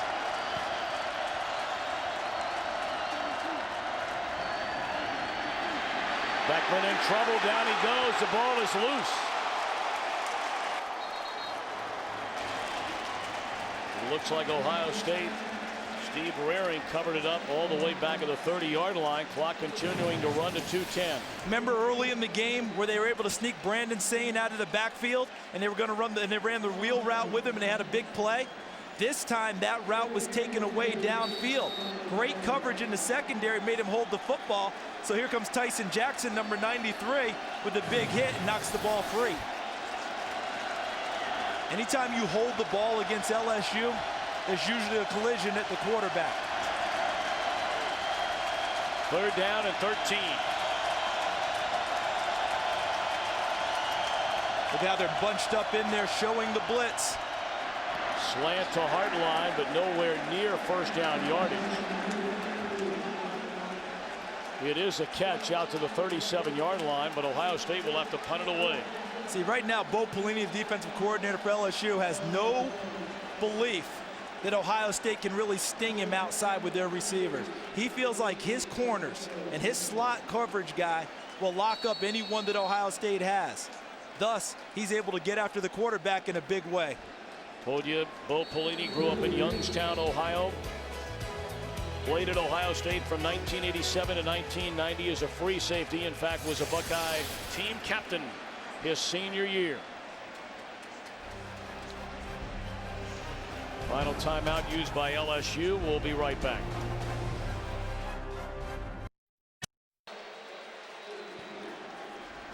Under a minute to play here in the opening half. LSU in front 24-10. Ohio State to punt it away. A.J. Trapasso will send Jones back inside the 5 and into the end zone. So with 49 ticks to play until halftime, LSU will get it back with no timeouts remaining. Over the weekend, we turn our attention to the NFL on Fox. Divisional playoff action. Saturday, Seattle at Lambeau Field, 3:30 Eastern, 12:30 Pacific. And then on Sunday, the Giants and the Cowboys from Big D. Sunday, 4 Eastern, 1 Pacific. Looks like a heck of a matchup, doesn't it? Rematch of earlier this season. But the way the Giants played this past Sunday gives a lot of people hope, thinking that they can really challenge Dallas in that game. Well, now with under a minute and no more timeouts, does LSU try to go down the field and tack on? They want to see what they get on the first play. Since they didn't get much there, I think they're just going to go ahead and tuck it in and take it to the half, up 24-10, and feeling good about how they played. Coming up on the Southwest Halftime Show, Chris, Jimmy, Eddie George, Urban Meyer will recap this opening half. We'll have the All-State Alumni Kicker Challenge on the field. Get a look at both the LSU and Ohio State marching bands. Tom, as we head towards the half, about early in the second quarter, the lines of LSU started to take charge in this game, offense and defense, and that's really been the tale. What an amazing turn of events after that early 10-0 Ohio State lead. 24 unanswered points against Ohio State's #1 ranked defense. So we've reached the intermission of this All-State BCS National Championship game. The LSU Tigers in front, 24-10.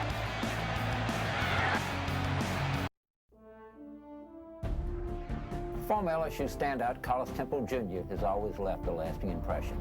The Tigers' first African-American basketball player, Temple has devoted his life to working with mentally disabled adults and foster children through his Harmony Center. He also founded a youth sports program that provides academic tutoring. Temple's dedication has helped enrich the lives of people in Baton Rouge. Through his life's work, Carlos Temple Jr. continues to make an impression on those around him. The SEC, a story of character.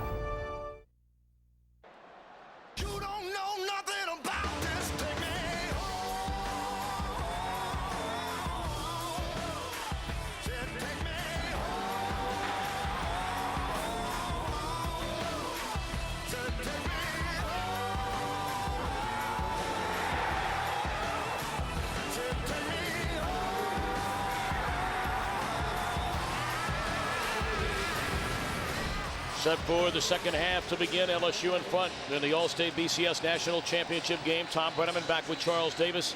We know about Ohio State 0-8 against the SEC in bowl games. What do they have to do here to try and change that number? Well, number one, they've got to survive the first possession on defense because LSU scored the last 24 straight. Number two, they've got to reestablish control of the offensive line. They had it early. They were springing their running back Chris Wells, but that shifted in the second quarter, and LSU has had the advantage ever since. You know, we talked a lot about it last year, how they fell behind, got away from the running game, and were forced to throw. And the Gators just came after and got Troy Smith, it seemed like, just about every single snap, but they never got back to that running game. And this Ohio State team is not equipped to throw the ball on every down in the second half. They're not built that way. Wide receivers have to find a way to make plays on the perimeter and defeat the one-on-one coverage Bo Pelini is going to show them. LSU to get the football to begin the second half. Ohio State, if you're just joining us, jumped in front in this game 10-0. They have given up 24 points since without an answer. Trendon Holiday will take it in. Let's send it downstairs to Chris Myers.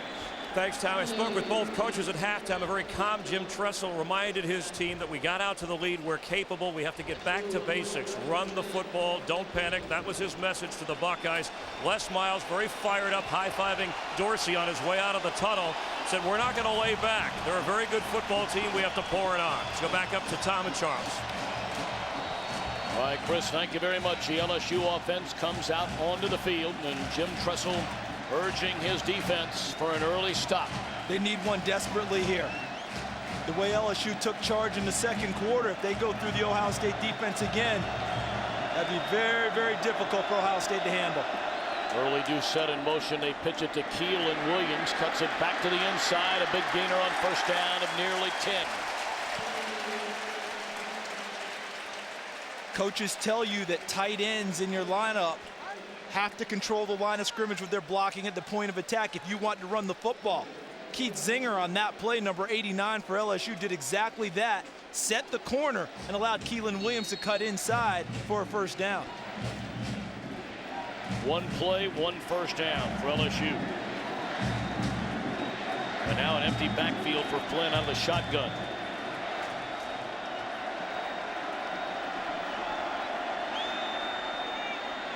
Good protection across the middle. A one-handed catch made by Brandon LaFell. Coverage and the tackle by James Laurinaitis.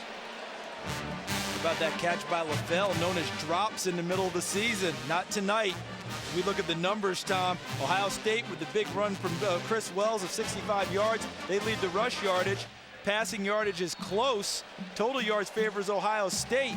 But look at time of possession. LSU had it, and they really got after him in the second quarter. And now Ryan Perrilloux back in the ball game at quarterback. Remember, run game is his strongest attribute. He only played one play in the first half. It was an option. This time he fakes the pitch and is very close to another first down. Kurt Coleman came up to make the stop, and back to the sideline goes Perrilloux, who got the start in the SEC Championship game against Tennessee for the injured Matt Flynn.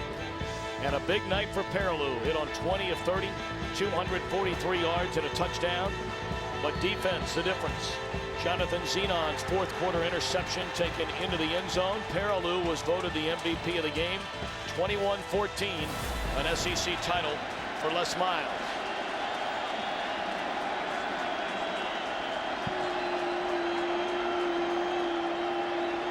Third and a yard. They're going to give it to Hester.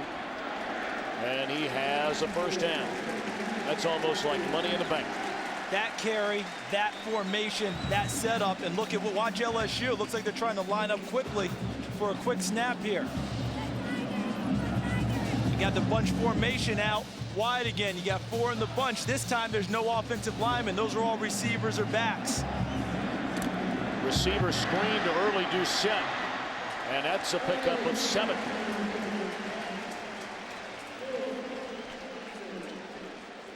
Well, if you're Jim Haycock, how in the world are you keeping up with this offense? You're really struggling because your strength is playing zone.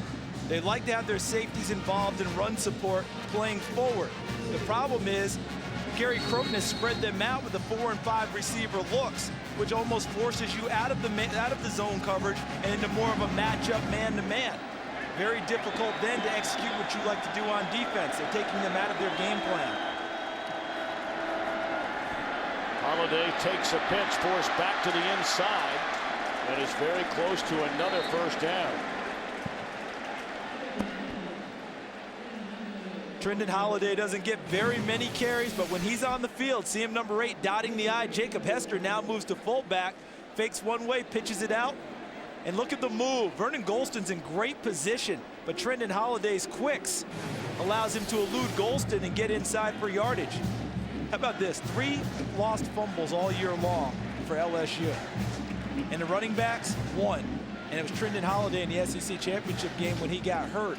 And the funny part is the coaches of those positions, Larry Porter, that coach, doesn't want to claim. He said he's more of a receiver. He's right. And then we look at it, and he's had more carries than receptions, so he's got to go on that one. But all the same, Les Miles loves to have Trendon Holiday in the game. Gives him a nice changeup. Now it's 3rd and short. What Jimmy Johnson tells at the half, don't get cute, LSU. Keep executing your game plan. To me, that's Jacob Hester dotting the I and barreling straight at Ohio State.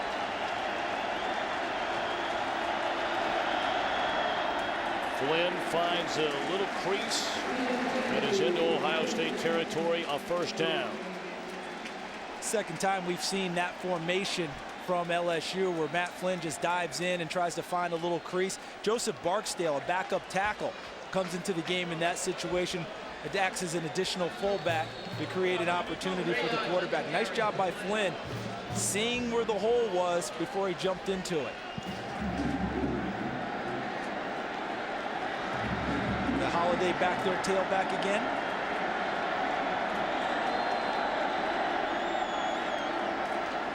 And they pitch it to him. And he is clotheslined by Larry Grant and thrown down after a gain of, we'll call it 2. Tom, last year in this ball game, Ohio State obviously did not have much success defensively, but I thought Vernon Golston played the best overall game for them. Tonight, it appears to be Larry Grant carrying the mantle for Ohio State, making as many plays as he possibly can, and the guy showing up when necessary. He's off the field now, but he's made some nice plays this evening. 4 receiver set. Hester, the lone back. Flynn out of a shotgun on 2nd down and 8. Opening drive of the second half for LSU. Under pressure, and Flynn will throw it away. And the OSU sideline screaming intentional grounding in their right. He was not out of the tackle box. Intentional grounding, 15 on the offense. Penalty is loss of down at the spot of the foul. 3rd down. Well, Matt Flynn has not made many mistakes, but that's a mistake. But watch the pressure from number 50, Vernon Golston, bottom of your screen, 50 in red. Carnell Stewart tries to chip him. Jacob Hester tries to pick him up, but that pressure forced Flynn to unload the ball, and Flynn was not outside the tackle box. You know, you have that extension from tackle to tackle. If you're in that box, you can't ground the ball legally. If you get outside of it, as long as the ball passes the line of scrimmage, you can ground the ball legally with no penalty. That is the first penalty thrown against LSU tonight, a team which had the most penalties in the Southeastern Conference during the regular season. And now LSU going to spend a timeout on 3rd and long. A big play for Ohio State on defense coming up. Take a look at our impact players of the game, brought to you by Taco Bell. Matt Flynn, nearly perfect. 2 touchdowns without a turnover. Chris Wells, only 9 carries, 119 yards, one of them a 65-yard touchdown run. But he watches as his defense needs to make a play. 3rd and 23. Flynn rolls and just throws it right into the ground under heavy pressure from Marcus Freeman. So, after a couple of first downs to begin this drive, Ohio State with a stop. I like what Jim Haycock did on that last play. He played 2 deep zone, 5 under, rushed 4, and used Marcus Freeman, number 1, as a spy on Flynn to make sure he didn't just dart up into the middle and try and gain yardage. At the end of the play, Freeman came up and forced the incompletion. That was big. Sorry, Tom. To punt it from his own 25, and Ray Small, as it was nearly blocked, and a flag comes down.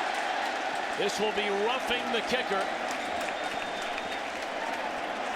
Personal foul, the 4th of the game against Ohio State. 15-yard penalty, first down. And that is an automatic first down. Wow.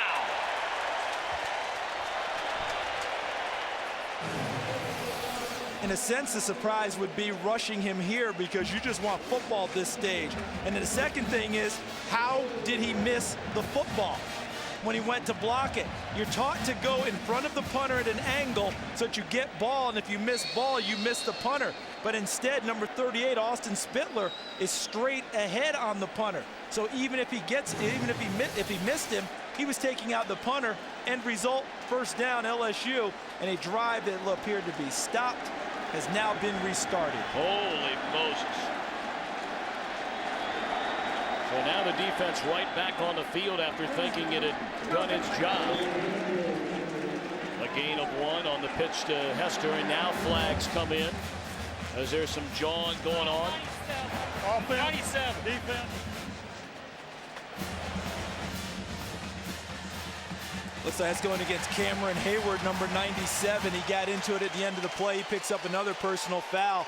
Ohio State needs something positive to happen, but right now they have to fight the loss of poise.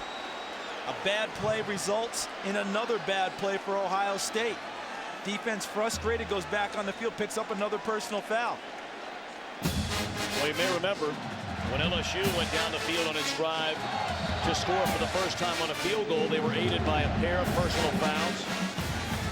You mentioned already, Tom, the most penalized team coming into this game was LSU. But also, let's remember last year, Florida was either number 1 or number 2 in the NCAA in penalties last year in terms of most penalties, and still won a national championship. Pistol formation again. Hester slips one tackle, breaks another, still on his feet, down to the 20-yard line. More on Jacob Hester. Let's send it downstairs to Chris Myers.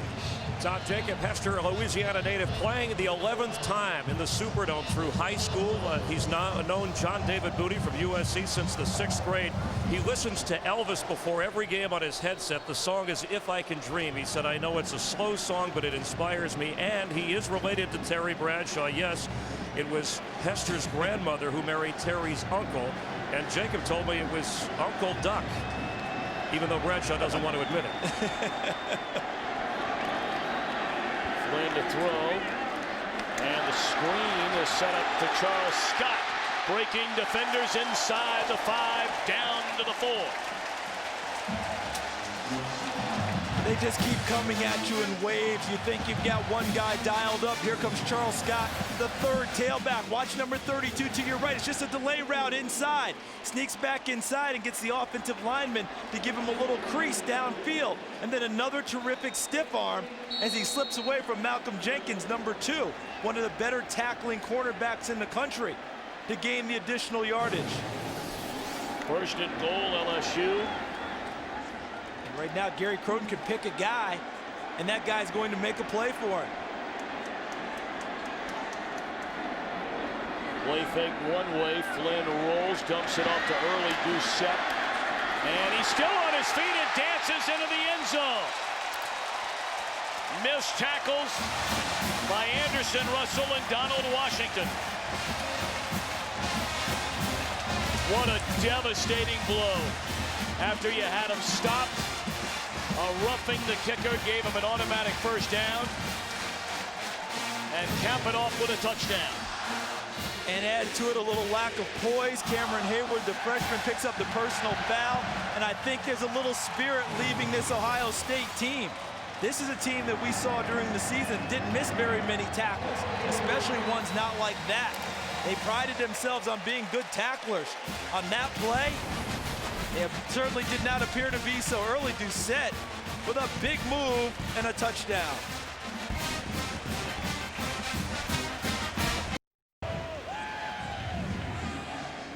Great pictures provided by the DLP Amazing Picture Cam. DLP is the official HD TV of the BCS on Fox. It's amazing. It's the mirrors. Here's a look from a DLP Cam on the touchdown. I thought for a while that Matt Flynn should have just approached the line of scrimmage, that throwing it early Doucette meant he'd be tackled on the spot, but he missed. He made Kurt Coleman miss and then slipped through Donald Washington. And also number 21, Malcolm Jenkins.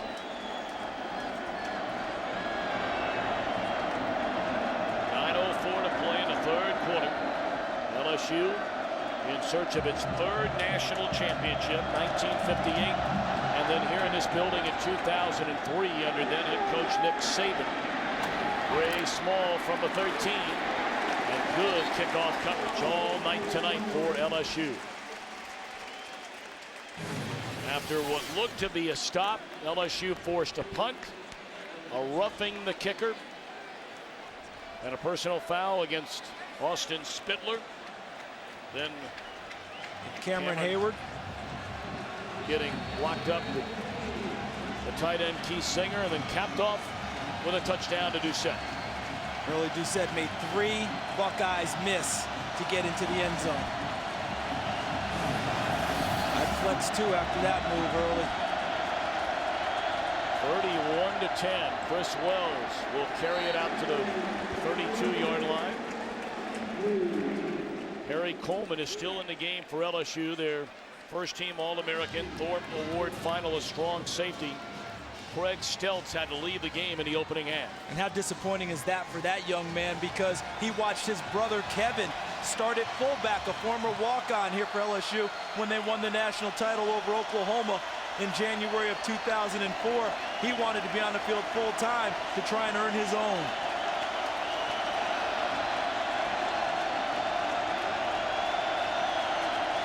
Wells in motion. Beckman to throw on second down. And wide open field in front of him. To the 35, the 40, the 45 midfield, and steps out of bounds at the LSU 48-yard line. We were talking with the staff of Ohio State the other day, Tom, at practice, and one of the things they told us is that Todd Beckman's straight line is faster than Troy Smith. Just that Troy Smith's a lot more elusive. That was a nice run, though, by Todd Beckman. Let's go downstairs to Chris Myers. Tom, Steltz is still in the locker room. It's a right strained shoulder. They're icing it. He's just come out to the sideline. He wants to get back into the game. Les Miles said if he gets feeling back on that right side, I'll put him in, but don't count on it. Wells on first down, runs right in to Ricky Jean-Francois. Francois did not play the entire regular season under a suspension and came back to play his first game in the SEC Championship. There you look at Steltz trying to get that feeling back. You see how he's gripping his hands together? That's how you tell whether you've really got the feeling. Can you grip the other hand? Can that hand on the side that's numb grip? And until that happens, that's Jack Marucci, his trainer, to Steltz's left, our right, standing next to him. And until he can pass that test, he probably will not get into the football game.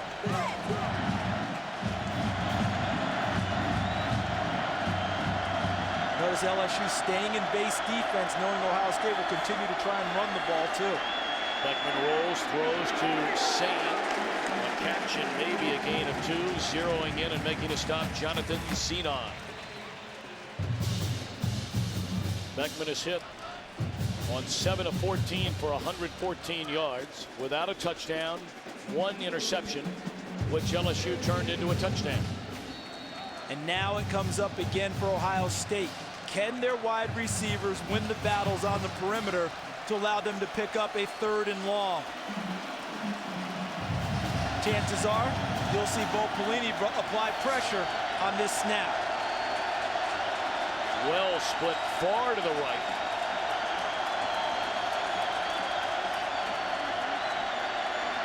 And Beckman has to eat it.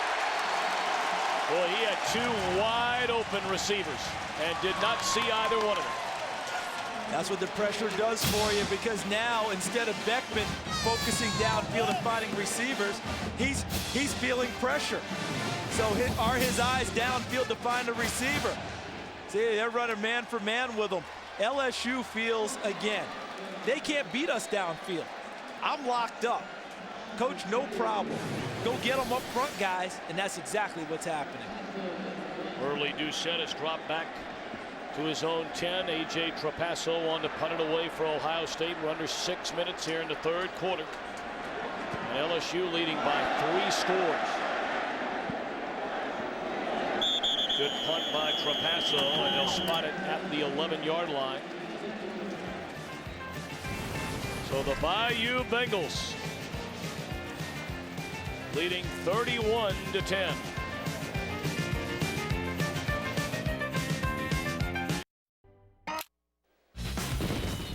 The AT&T All-America Player of the Year is Michael Crabtree of Texas Tech. On behalf of AT&T, we'd like to congratulate Michael Crabtree on an outstanding season and thank all college football fans out there who voted. The AT&T All-America Player of the Year is determined by you, the fans. 5:46 to play in the 3rd quarter. LSU in front in the All-State BCS National Championship game, 31-10. This Tigers drive begins at the 10. And a misread there between Flynn and Demetrius Byrd. It's one of the few things that has not gone well for LSU on offense tonight.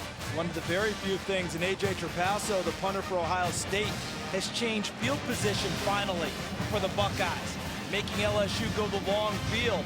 And now on first down with the missed cue, you're bringing up 2nd and long. Finally, Ohio State has the chains in their favor for Jim Haycock, the defensive coordinator. They need to force a turnover, though. They need a big play to energize the Buckeyes team. Could have been that punt. That was huge right there. Woulda, coulda, shoulda. Hester out across the 15. And they'll spot it at the 16. And it'll be 3rd down and we'll call it 5. See, if they have them 2nd and long, and now it's a manageable 3rd down. Power run game.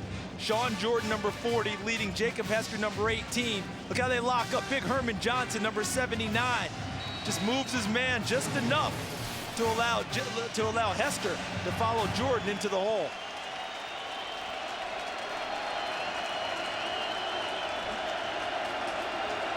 Four receiver set. Hester in the backfield, standing next to Flynn on 3rd down. We'll call it 4.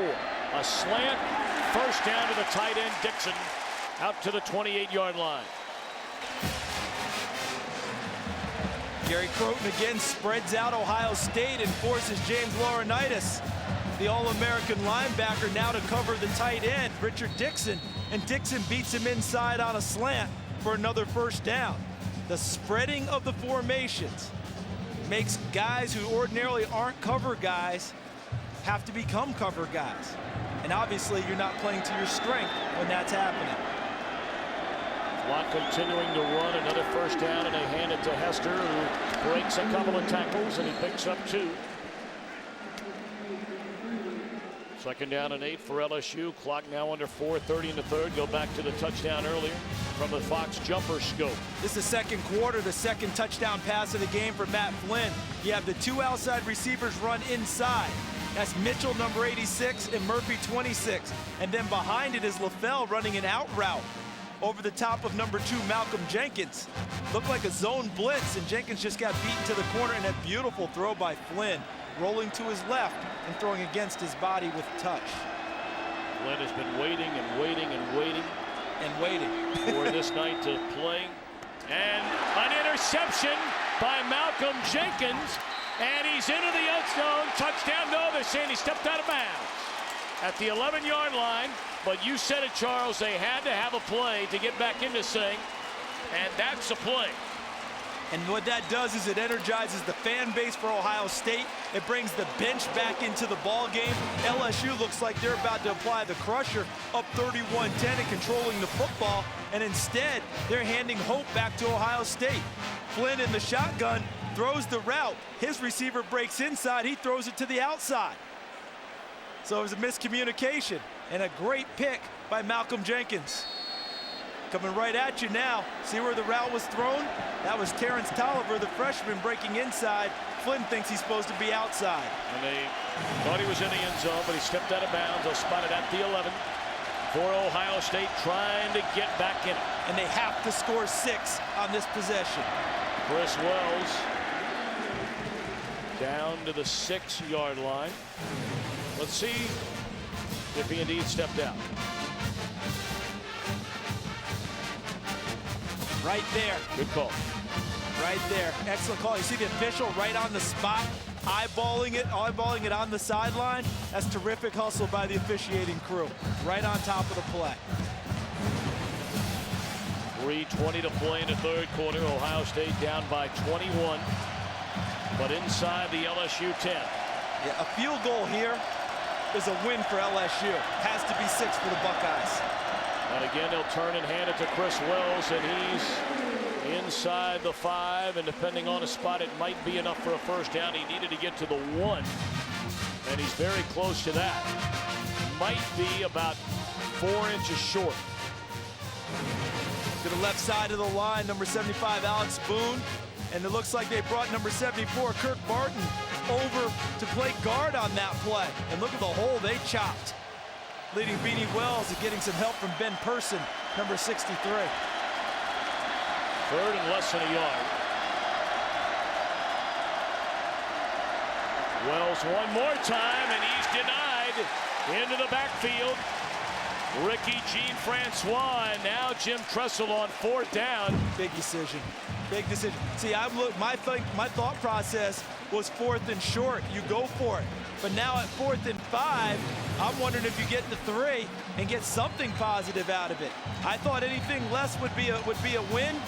I guess Jim Tressel's fully committed to going for it here. Yeah, my whole thought process, Tom, was that it was going to be 4th and short, not 4th and 5. From the 5-yard line for Ohio State, a must conversion. They can get a first down. Beckman throws, and it is a touchdown to Brian Robisky. So on 4th down from the 5, Ohio State into the end zone to make it a 2-touchdown spread. That's a big league pickup. Because I'll be frank, I did not think at 4th and 5 they were going to be able to get the ball in the end zone against that LSU defense. Gutsy pickup by the Ohio State Buckeyes. So now Ryan Pretorius for the point after. Out of the hold of John Toma, and it is good. So some life pumped back into this #1 ranked Ohio State Buckeyes team. The interception by Jenkins capped off a touchdown pass. What a catch by Robisky. 31-17 LSU.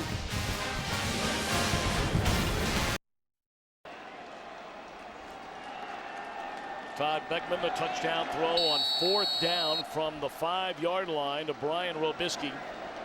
And for the first time in what seems like a long while, hope on the Ohio State sideline. And how about a wide receiver winning a battle on the perimeter against a defensive back from LSU? Having won many of them this evening in critical junctures, they did there. Tree puts a foot on it, chasing Holiday back to the goal line. And the fastest man in college football out across the 20 and wrapped up at the 28-yard line. I told you 2 national titles in the history of LSU football. We go back to 1958 season, 59 Sugar Bowl, LSU and Clemson. Paul Dietzel, the head coach, led an undefeated Tigers team to New Orleans. Billy Cannon, a 9-yard touchdown pass to Mickey Mangum for the only score of the game. LSU's defense shut him out, 7-0 the final. Remember the most famous play that year for LSU? Billy Cannon's run on Halloween night against Ole Miss. The punt return for a touchdown that put them into the national championship game. Well, you don't miss a beat. Hey, Paul Dietzel, head coach there. We can talk about him all night and his innovations here at LSU. Still felt today. Flynn will run it on 1st down, and he is hammered by the combination of Marcus Freeman and Malcolm Jenkins. You feel the momentum? It hasn't shifted, not totally, but Ohio State has a good sense about itself right now. A feeling, as you mentioned, Tom, that they're back in it, that they have an opportunity. A big play early. Matt Flynn hammered again to the ground. Now they're ahead of the chains. And once again, Jim Haycock, the defense coordinator, has to like this 2nd and 10.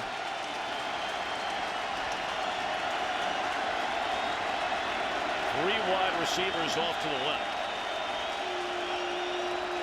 Ohio State showing blitz. And they hand it off to Doucette. And he is stopped shy of the 35. 3rd down and 6 coming up.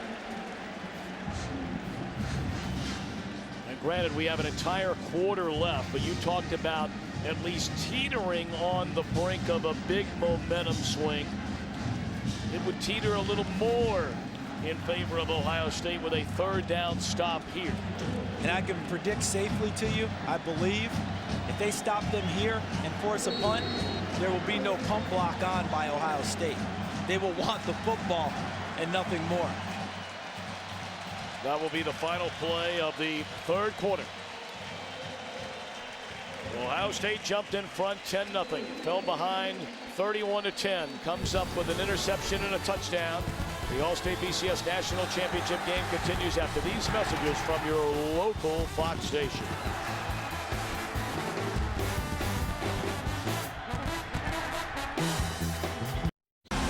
You're watching the BCS on Fox. The Fox Sports crew travels to the BCS Bowl games powered by NetJets with their marquee Jet card. Third down, we'll call it 7. LSU with a football at their own 33. Ohio State has closed within 14, but hoping for another stop on defense. And this is where they've been most effective throwing the ball. 5 wide receivers, which hurts your pass rush because you're only rushing 4 against 5 blockers. Flynn with time, and he'll have to eat it. Denied the first down. Really, you think about it, were it not for the roughing the kicker, that is now 3 straight defensive stops against the LSU offense in this second half. Of course, the roughing the kicker gave him an automatic first down, ultimately leading to the LSU score. Excellent point. And what Jim Haycock has done in the second half with his coverage, he's rushed the 4 against the 5 wide receiver set, but able to get up underneath the receivers quicker with the 2 safeties over the top. Made Matt Flynn eat the football and forced another punt. And I'm sure a return is on now for Ohio State, not a block. What a punt by Fisher. He has had a great night, and that one is into the end zone. Ohio State will get it to the 20. Second 60-yard punt of the game. Well, the Buckeyes with a full quarter to play, hanging in there.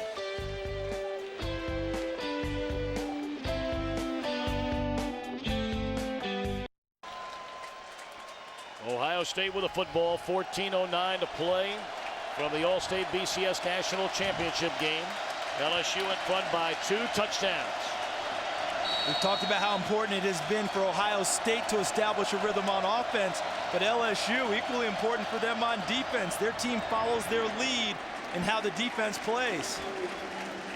2-yard run by Beanie Wells. Let's send it downstairs to Chris Myers. Tom of the Buckeyes sideline, the heads of those Ohio State players that were down on the bench now much more attentive after the last touchdown and then the defensive series. Buckeye players stood facing on the bench the Buckeye crowd, wanting them to make noise when LSU's offense was on the field, and leading the charge in between checking offensive plays was Ohio State's Todd Beckman. Trying to lead the charge offensively and get him back in this. He delivers a strike over the middle to Brian Hartline. That's a first down out to the 40-yard line. A gain of 17. Clock stops as they reset the chains at 13:30 to go. Well done. Well protected. Well thrown. Nice route. And Hartline got the matchup he would like. A starting wide receiver against the free safety in man-to-man coverage. He beat him inside and picked up the first down.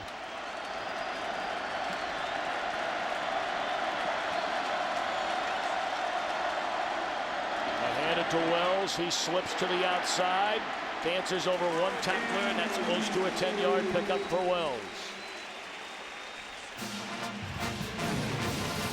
Great thing about the great running backs have great vision. Their eyes carry their feet to the hole, and Chris Wells loves to cut back run. And he saw the hole on the backside, danced into it, and picked up a first down for the Buckeyes. Those things are designed that way too. Many times they're blocked, get you moving one way, wall you off on the backside for the back to follow. It is a first down run, a gain of 10 for Wells. Play action.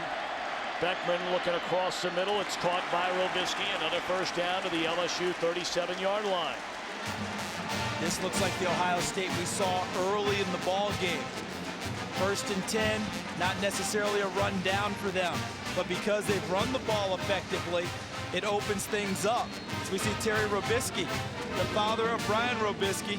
Tom, you alluded to him earlier, former MVP at LSU, MVP of the SEC, now the wide receivers coach for Miami Dolphins. And don't forget his mama, Cynthia, who has stressed the educational aspect. Brian Robisky, a first-team academic All-American.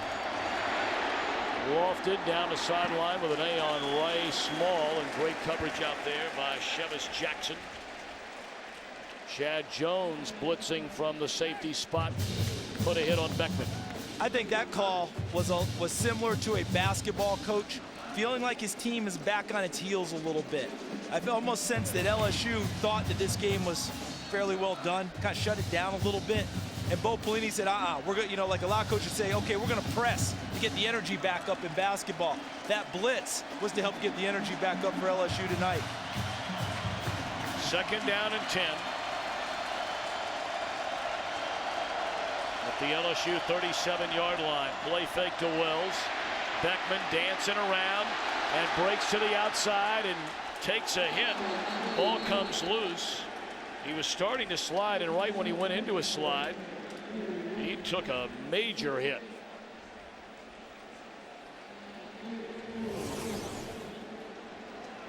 These amazing pictures provided by the DLP Amazing Picture Cam. DLP is the official HD TV of the BCS on Fox. It's amazing. It's the mirrors. Big, big 3rd down. And the camera picks up the pressure as Todd Beckman sees it. Raheem Alim puts on the pressure, number 84. But that was an ugly end to it. Whoever the baseball coach is at Ohio State, they need to spend some time with Todd Beckman on sliding. 3rd down and 4. Beckman. Down he goes. He was looking initially at Robisky when he was covered.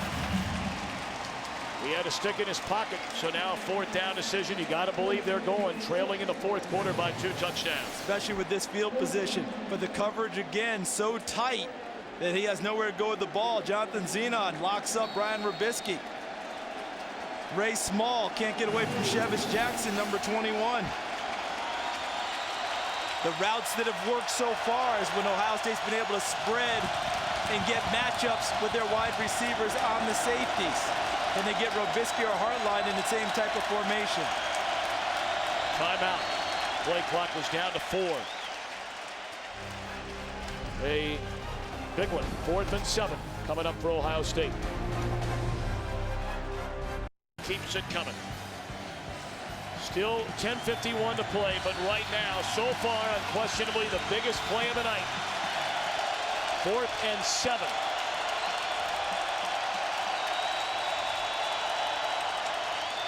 Beckman pump fake, rolls right, and is hammered. The ball is loose. Still a scramble, picked up by LSU, all the way to the 34-yard line. Stripped by Ali Highsmith and picked up by Harry Coleman.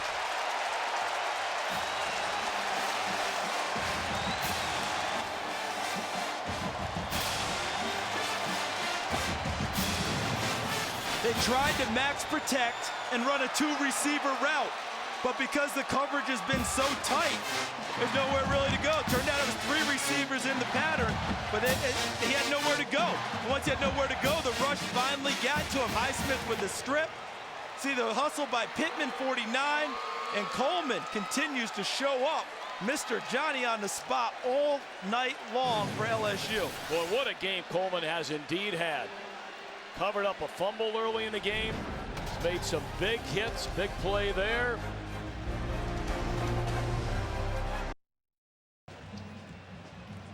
Our Big 12 officiating crew, led by referee John Bible and replay official Terry Turlington, reviewing to see if this was a pass. After review, the ruling on the field is confirmed. It was a fumble. LSU takes possession. However, there was also a dead ball, unsportsmanlike conduct penalty on LSU. That'll be penalized 15 yards from the dead ball spot. LSU 1st down. Boy, the 2nd penalty tonight against LSU. Extremely disciplined. Ali Highsmith gets to him before his arm comes forward. Ball comes free.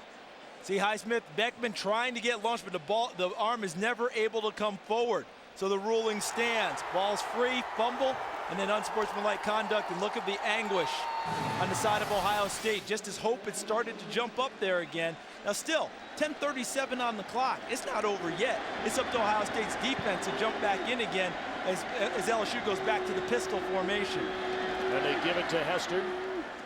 And he's inside the 45, down to the 43-yard line. As we look at the clock now, LSU would love to eat up a lot of clock with a drive here. And you notice that pistol formation, quarterback back at about 4 yards, running back at 6 or 7. I talked with the originator of that formation, Chris Hall, head coach of the University of Nevada, and he told me he went to that because he liked the idea of getting the ball downhill faster to a tailback rather than side-to-side running out of your normal shotgun. under center out of the I formation this time, and Hester to the 41-yard line. A third down upcoming. It's not been much offense here in the second half for LSU. We talked about, were it not for a roughing the kicker call against Ohio State, it would have been 3 and out on their first drive and a stop their last drive. Exactly. I mean, one of the 5 don'ts of the kicking game violated. You know, don't be offsides, don't rough the kickers. Number 2 on that list. And boy, what a big penalty that one was for Ohio State. Third down, and they're sending a house on Flynn. Ball batted down at the line of scrimmage by Cameron Hayward. And one would assume, although with Les Miles, you never assume that you're going to be punting the football on 4th down. Never assume, but if you're Ohio State, you play alert for the fake and make sure he kicks it away.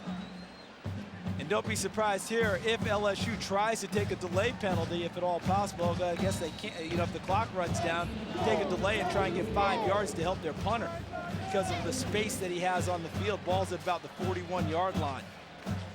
They might want to take all of it and try and get him a little bit extra yardage to hang it there. They got a little confusion on their punt team too, getting people out there. I would take the delay if I were them. Well, you called it, Mr. Davis. They won't get it off. They're going to back it up 5 yards and give it a little more time. They're not running any. 4th down. Obviously, with the incompleted pass, they're not running any time off the game clock. They're just trying to give their punter a little more room to try and fit him deep inside the 10. And if you're Ohio State, I would have thought about declining it, Tom. I don't want to give him the extra 5-yard cushion for the pooch kick. I want to keep it right there at the 41 and say, okay, if you can handle that one, you're in great shape. Coming up next on the DirecTV postgame show, to be Chris Rose, Jimmy Johnson, Eddie George, Urban Meyer. The All-State BCS National Championship trophy presentation, and the most outstanding players will be announced. High punt by Fisher, and it bounces. It's into the end zone.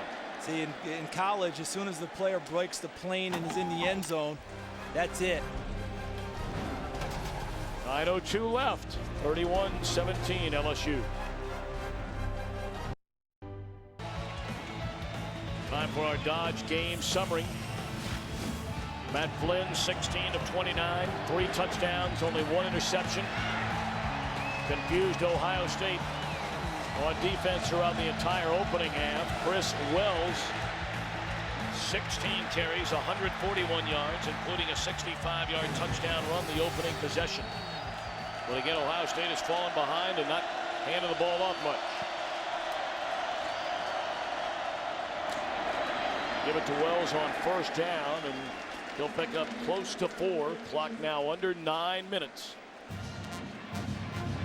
Beckman has hit on 10 of 18, 149 yards. He's thrown an interception, thrown a touchdown. He has fumbled the football. But he was under heavy duress on the fumble. He was out there trying to make a play. Obviously, you want your quarterback to protect him. He was trying to get a pass off, and Ali Highsmith was just too fast for him and forced the fumble before his arm could come forward. Wells splits far to the left.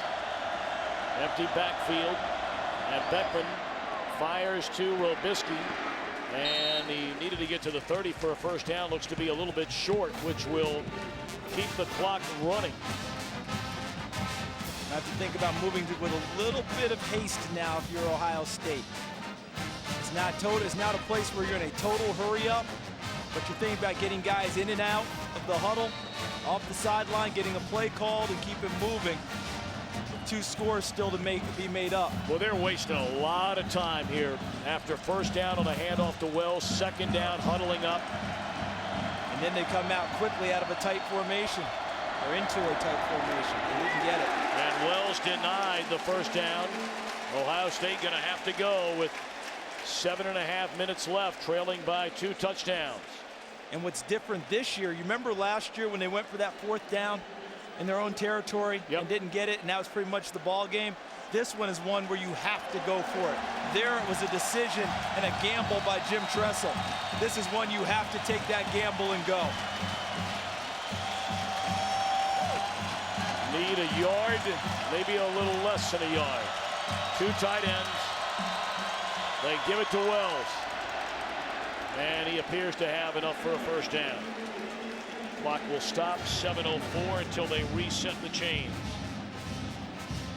Jim Tressel, the 55-year-old mentor at Ohio State, has guided an already storied program to even greater heights. 7 bowl games, 7 years, 5 BCS bowl games, 5 10-win seasons, 4 Big Ten titles, and a national championship. It's their 3rd title appearance in the last 6 years. But last year, it was ugly. Out of the shotgun, Beckman throws, and was the catch made? Yes, out to the 44 by Ray Small. Clock will stop again, 6:49 after the 13-yard completion. I've got to give credit to these wide receivers for Ohio State as this game has progressed. There's still times where they're not able to shake free of coverage in key situations, but when they've gotten open tonight, they have made the catches. Tough or easy, it doesn't matter. They brought the ball down. Beckman hit from behind, and he covered the football. Dorsey, we have not called his name much tonight. That doesn't mean he's not creating openings for everybody else around him. You're exactly right, because you know people got double and triple, and there he is right there, number 72.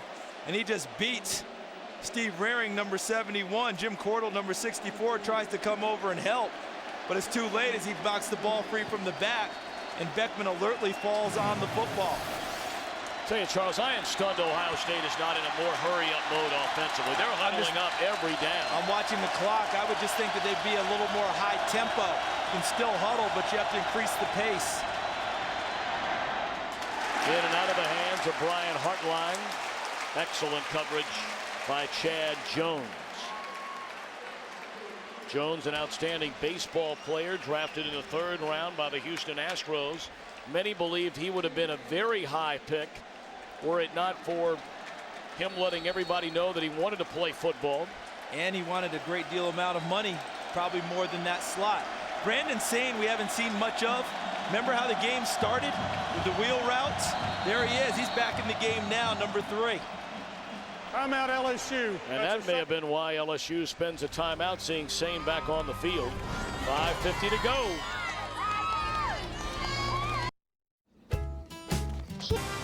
This weekend on Fox, the divisional playoffs continue in the NFC. Seattle and Green Bay, Saturday 3:30 Eastern, 12:30 Pacific. And then on Sunday, the Giants and the Dallas Cowboys.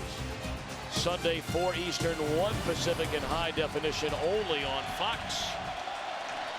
Bo Pelini tells his team you have to earn the right to rush the passer on 3rd down. Well, 3rd and 15 gives them that right. Beckman intercepted by Curtis Taylor. And the celebration begins in the Bayou.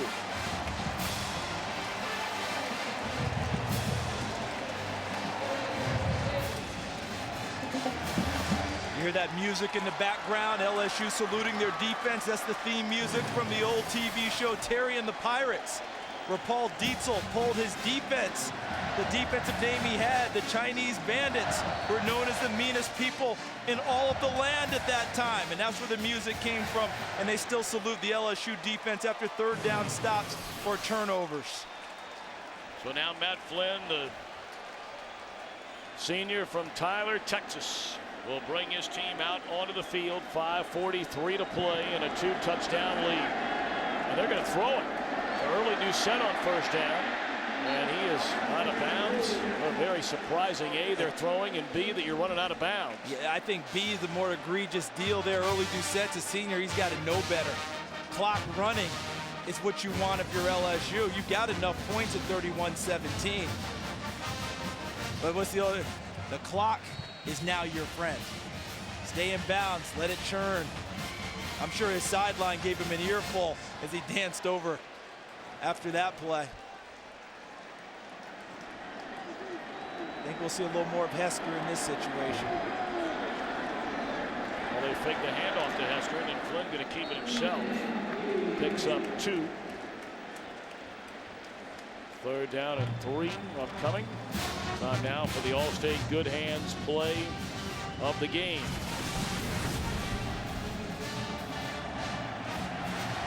And this was a sack on that 4th down by Highsmith. Recovered.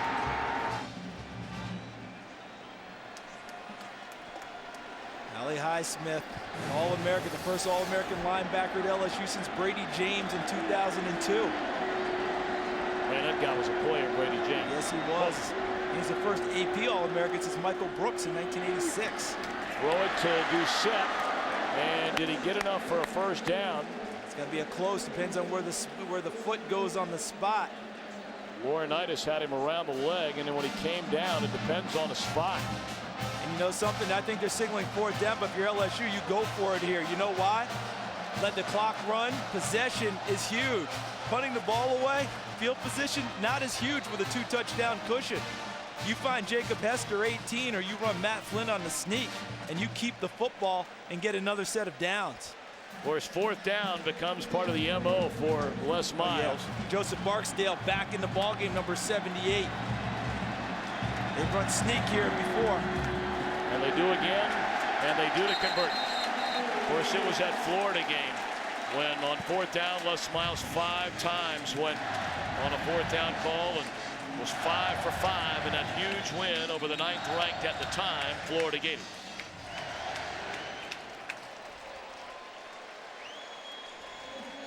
Take a look from the Fox jumper scope. The momentum change. 10-10 game. The blocked field goal by rookie Jean Francois. And the momentum turned around just like that. He just ran over Ben Person, the guy assigned to block him. He got his right hand in the air and knocked the ball away. And instead of a 13-10 game Ohio State, LSU went ahead and continued their march. Lynn lets that play cock roll all the way down to 2 before the snap. They hand it off to Hester. You know, people that have been around a long time watched LSU football, and it's hard to argue that this is truly the golden age in the very rich history of the Tigers. A school record, 3 straight 11-win seasons. We'll talk more about that in a moment.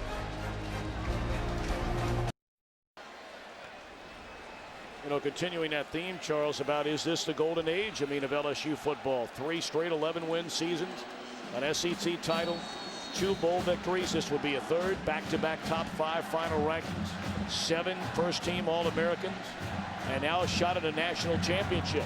Hard to argue that it's not the most impressive era of football for LSU. And frankly, hard to say that there's an end in sight.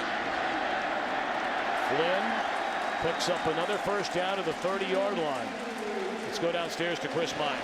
Well, you mentioned Bo Pelini, who went to Ohio State, and he's taking the Nebraska head coaching job. And Tom, he told us that he is loyal to his players here and that he would not have taken the head coaching job in a day and age when some guys take jobs and bolt from their school. He said he would not have taken it if that was the case. It was understood between Les Miles and the folks at Nebraska that he would stay here to coach LSU in this championship game. He also wanted us to say hello to his father Anthony, watching back home in Ohio.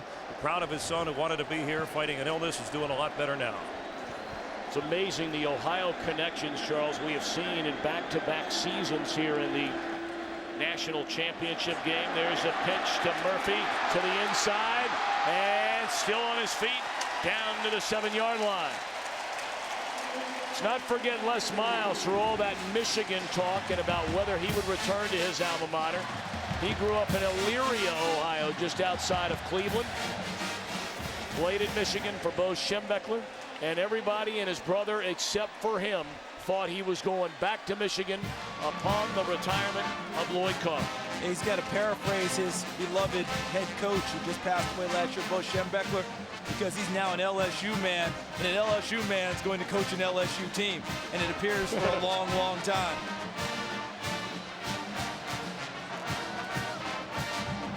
Flynn to hand it off, and that is Scott met at the 5-yard line, under 2.5 minutes to go. Laurinaitis on yet another stop. 18 tackles, which is a BCS bowl game record. The 2 leading tacklers, both linebackers, Laurinaitis and Freeman, not all that unusual. But Coach Urban Meyer said in the pregame show the strength of the Ohio State defense is their front 7. But a lot of the defensive line neutralized for much of the ball game, thus the high tackle numbers for the linebackers. Flynn rolls wide open as Dixon.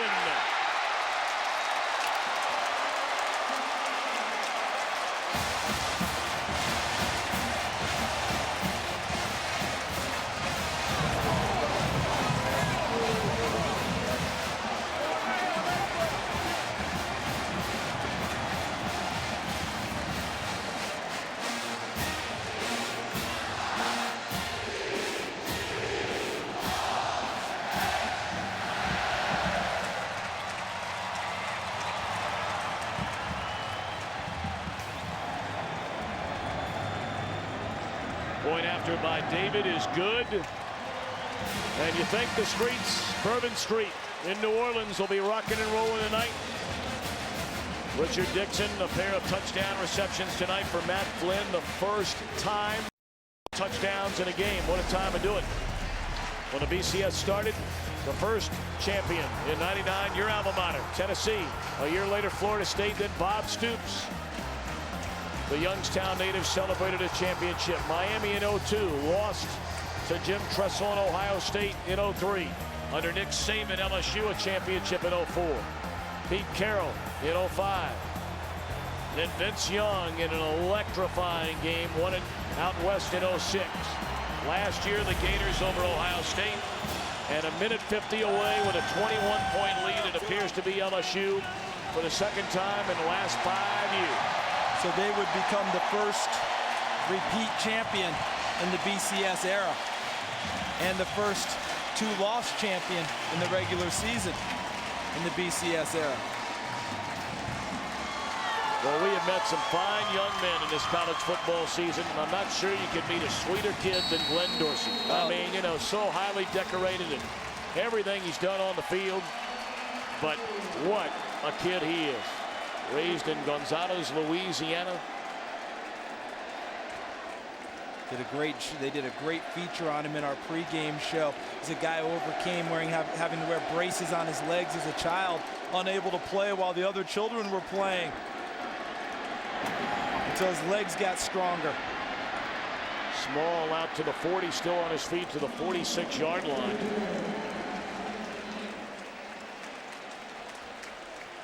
Coming up next, Chris, Jimmy, Eddie, and Urban on the DirecTV postgame show of the All-State BCS National Championship Trophy presentation and the most outstanding players. And Les Miles about to get real cold and real wet.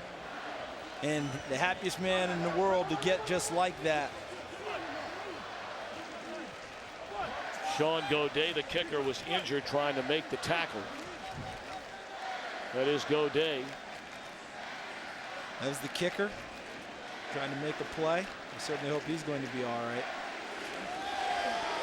And that is not Les Miles. Looks like Coach Henson.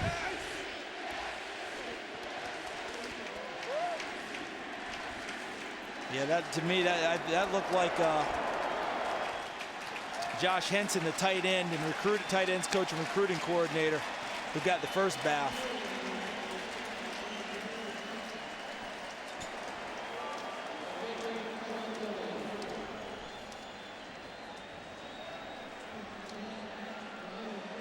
Tough evening, obviously, for Jim Tressel and the Buckeyes, but in a lot of ways, they got here to this the All-State BCS National Championship game a year ahead of schedule.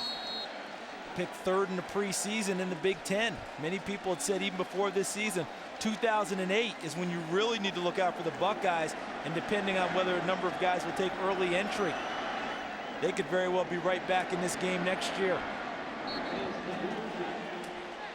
Hartline chopped down. We talked about the youth of this Ohio State team. It is remarkable the job that Jim Tressel has done this year. I mean, championship game notwithstanding, when you think they only start 3 seniors and really only 2 of them play regularly. Exactly. A junior class, which if they do lose players, maybe 1 or 2, and then everybody else, a sophomore, a freshman, or a redshirt freshman. Exactly. They could come back with the same cast of characters with a years extra experience. They'll have interference on the play.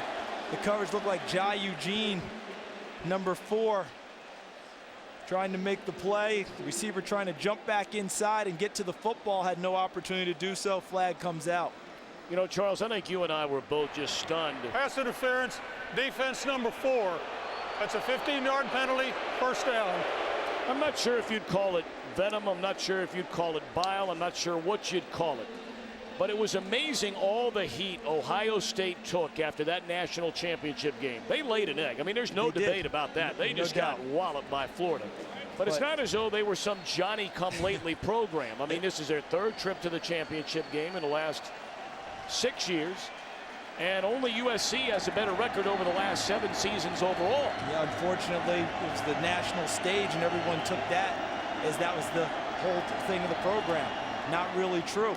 As we look at LSU now, trying to become one of those elite programs that you talk about year in and year out. They've had a storied history, but even within the SEC, they haven't been the elite program. You know, you were talking about the Alabamas, Florida in the last 25 years, Tennessee.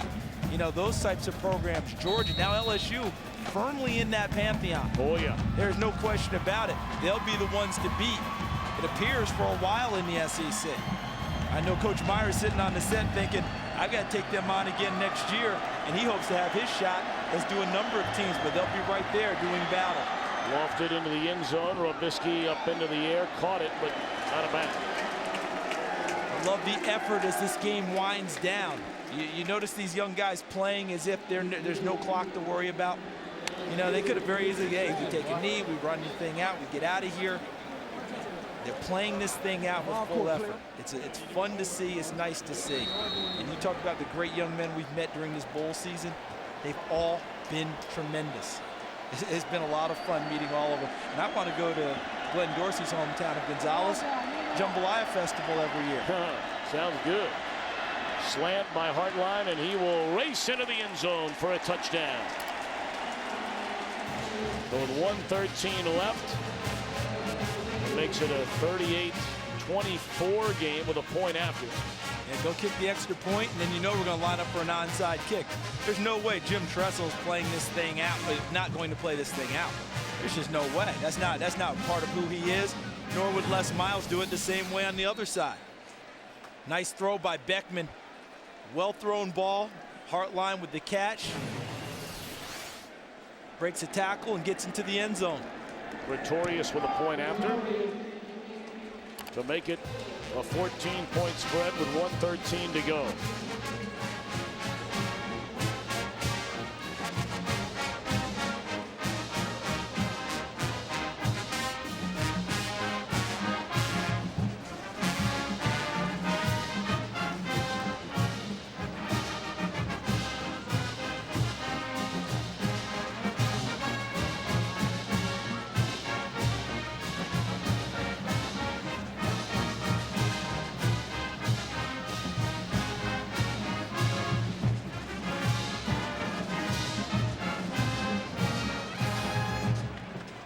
$79,651 Superdome record tonight.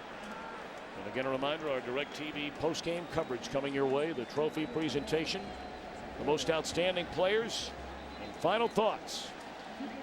Our All-State BCS National Championship game produced by Mike Birch, directed by Rich Russo, our associate directors Tom Yohe, Rich Dewey, Darren Foster, our broadcast associates Justin Deutsch and Andy Kavanaugh. Technical producer is Frank Phillips. Pre-game show produced by John Entz, directed by Jonathan X. The senior producer at Fox Sports, Bill Brown. Our executive producers at Fox Sports, Ed Gorn and David Hill. Our thanks to our entire crew on this onside kick. A heavy lift delivered by Malcolm Jenkins. But Charles Scott hangs onto the football. I want to thank our entire crew. They have been here for 2 straight weeks away from their families, leaving just right after Christmas and leading up to New Year's, and they've been here, and we cannot thank them for all of their hard work. Team number 1, that 5-yard penalty be added on to the end of the possession. First down. A little offside on the onside kick, but Charles Scott, fitting that he came down with the ball, Tom. Because when you talk with the LSU coaching staff, one thing they'll tell you is he's a tremendous offensive football player. We love what he does for us carrying the ball, but he's a terrific special teams guy. You know, think about it. We've seen 5 different backs carry the ball for LSU from the running back position tonight. All of them obviously wanting to compete for carries. But when you don't get that number of carries, you have to contribute in other ways, and that's exactly what Charles Scott has done all year long. Starting to see the emotion now from Les Miles, 54-year-old Elyria, Ohio husband and father of 4. In his 3rd season at LSU will bring them a national championship. Of course, you think back to his inaugural year in 2005. In August, Hurricane Katrina hits this region of the country. They cancel their first game of the year. They go and play on the road at Arizona State. They have a scheduled home game. Yep, thrilling come from behind 35-31 win. No sooner do they celebrate that, Hurricane Rita hits this area. Yes. They lose to Tennessee on a Monday nighter at home. And Bo Pelini.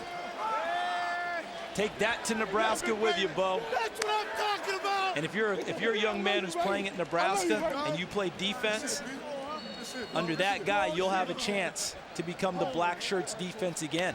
Remember, they decided they pulled the black shirts tradition last year, so they could get it back. 1 minute left to go. Charles, everybody we talked to this senior class, they talked about Katrina, yes, and the lives it affected so many of the players in this senior class who grew up in this city, who grew up in this state, and what LSU football meant to so many then, the campus and all it did to embrace those in a time of need. And now collectively, 2 years later, they'll celebrate a national championship. You're exactly right, and for a lot of people from the outside looking in, they're saying, how does football help people in that type of a situation? Well, everyone was in such dire straits, they needed one thing to feel good about. And LSU football has been something they felt good about for a long time, and that helped a number of people through a very, very difficult situation.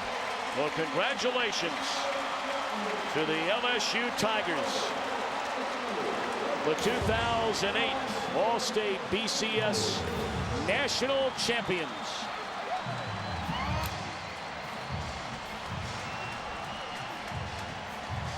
Let's send it downstairs to Chris Myers. With senior Glenn Dorsey, and have you seen the papers? LSU #1. Congratulations. What was the difference in the game? I think we had to get over that first. You know, they came out ready to play, and we just want to sustain that and overcome it and stay within ourselves and play hard. Were you a little bit nervous to start the game, this team? I'm always nervous before a game. That's how I know I'm ready. And my team came out and played hard. There was a chance you might not come back for your senior season. You went through some injuries. You fought hard. Are you glad you did? Without a doubt, my team is the #1 team in the land, man. Right now, it's great to be an LSU Tiger. I love it. I love my hometown because I love Baton Rouge. I'm great to be a Tiger. All right, well, there'll be some celebrating tonight. Congratulations. We'll see you in the NFL. Thanks, man. Y'all take it easy. Thank y'all. All right. Glenn Dorsey. Tom? Thank you very much, and thank you, Mr. Dorsey. It doesn't matter if he's going to be playing pro football or not. That young man would be successful whatever avenue he were to take in life ahead. 38-24. LSU defeats Ohio State to win the national championship of college football.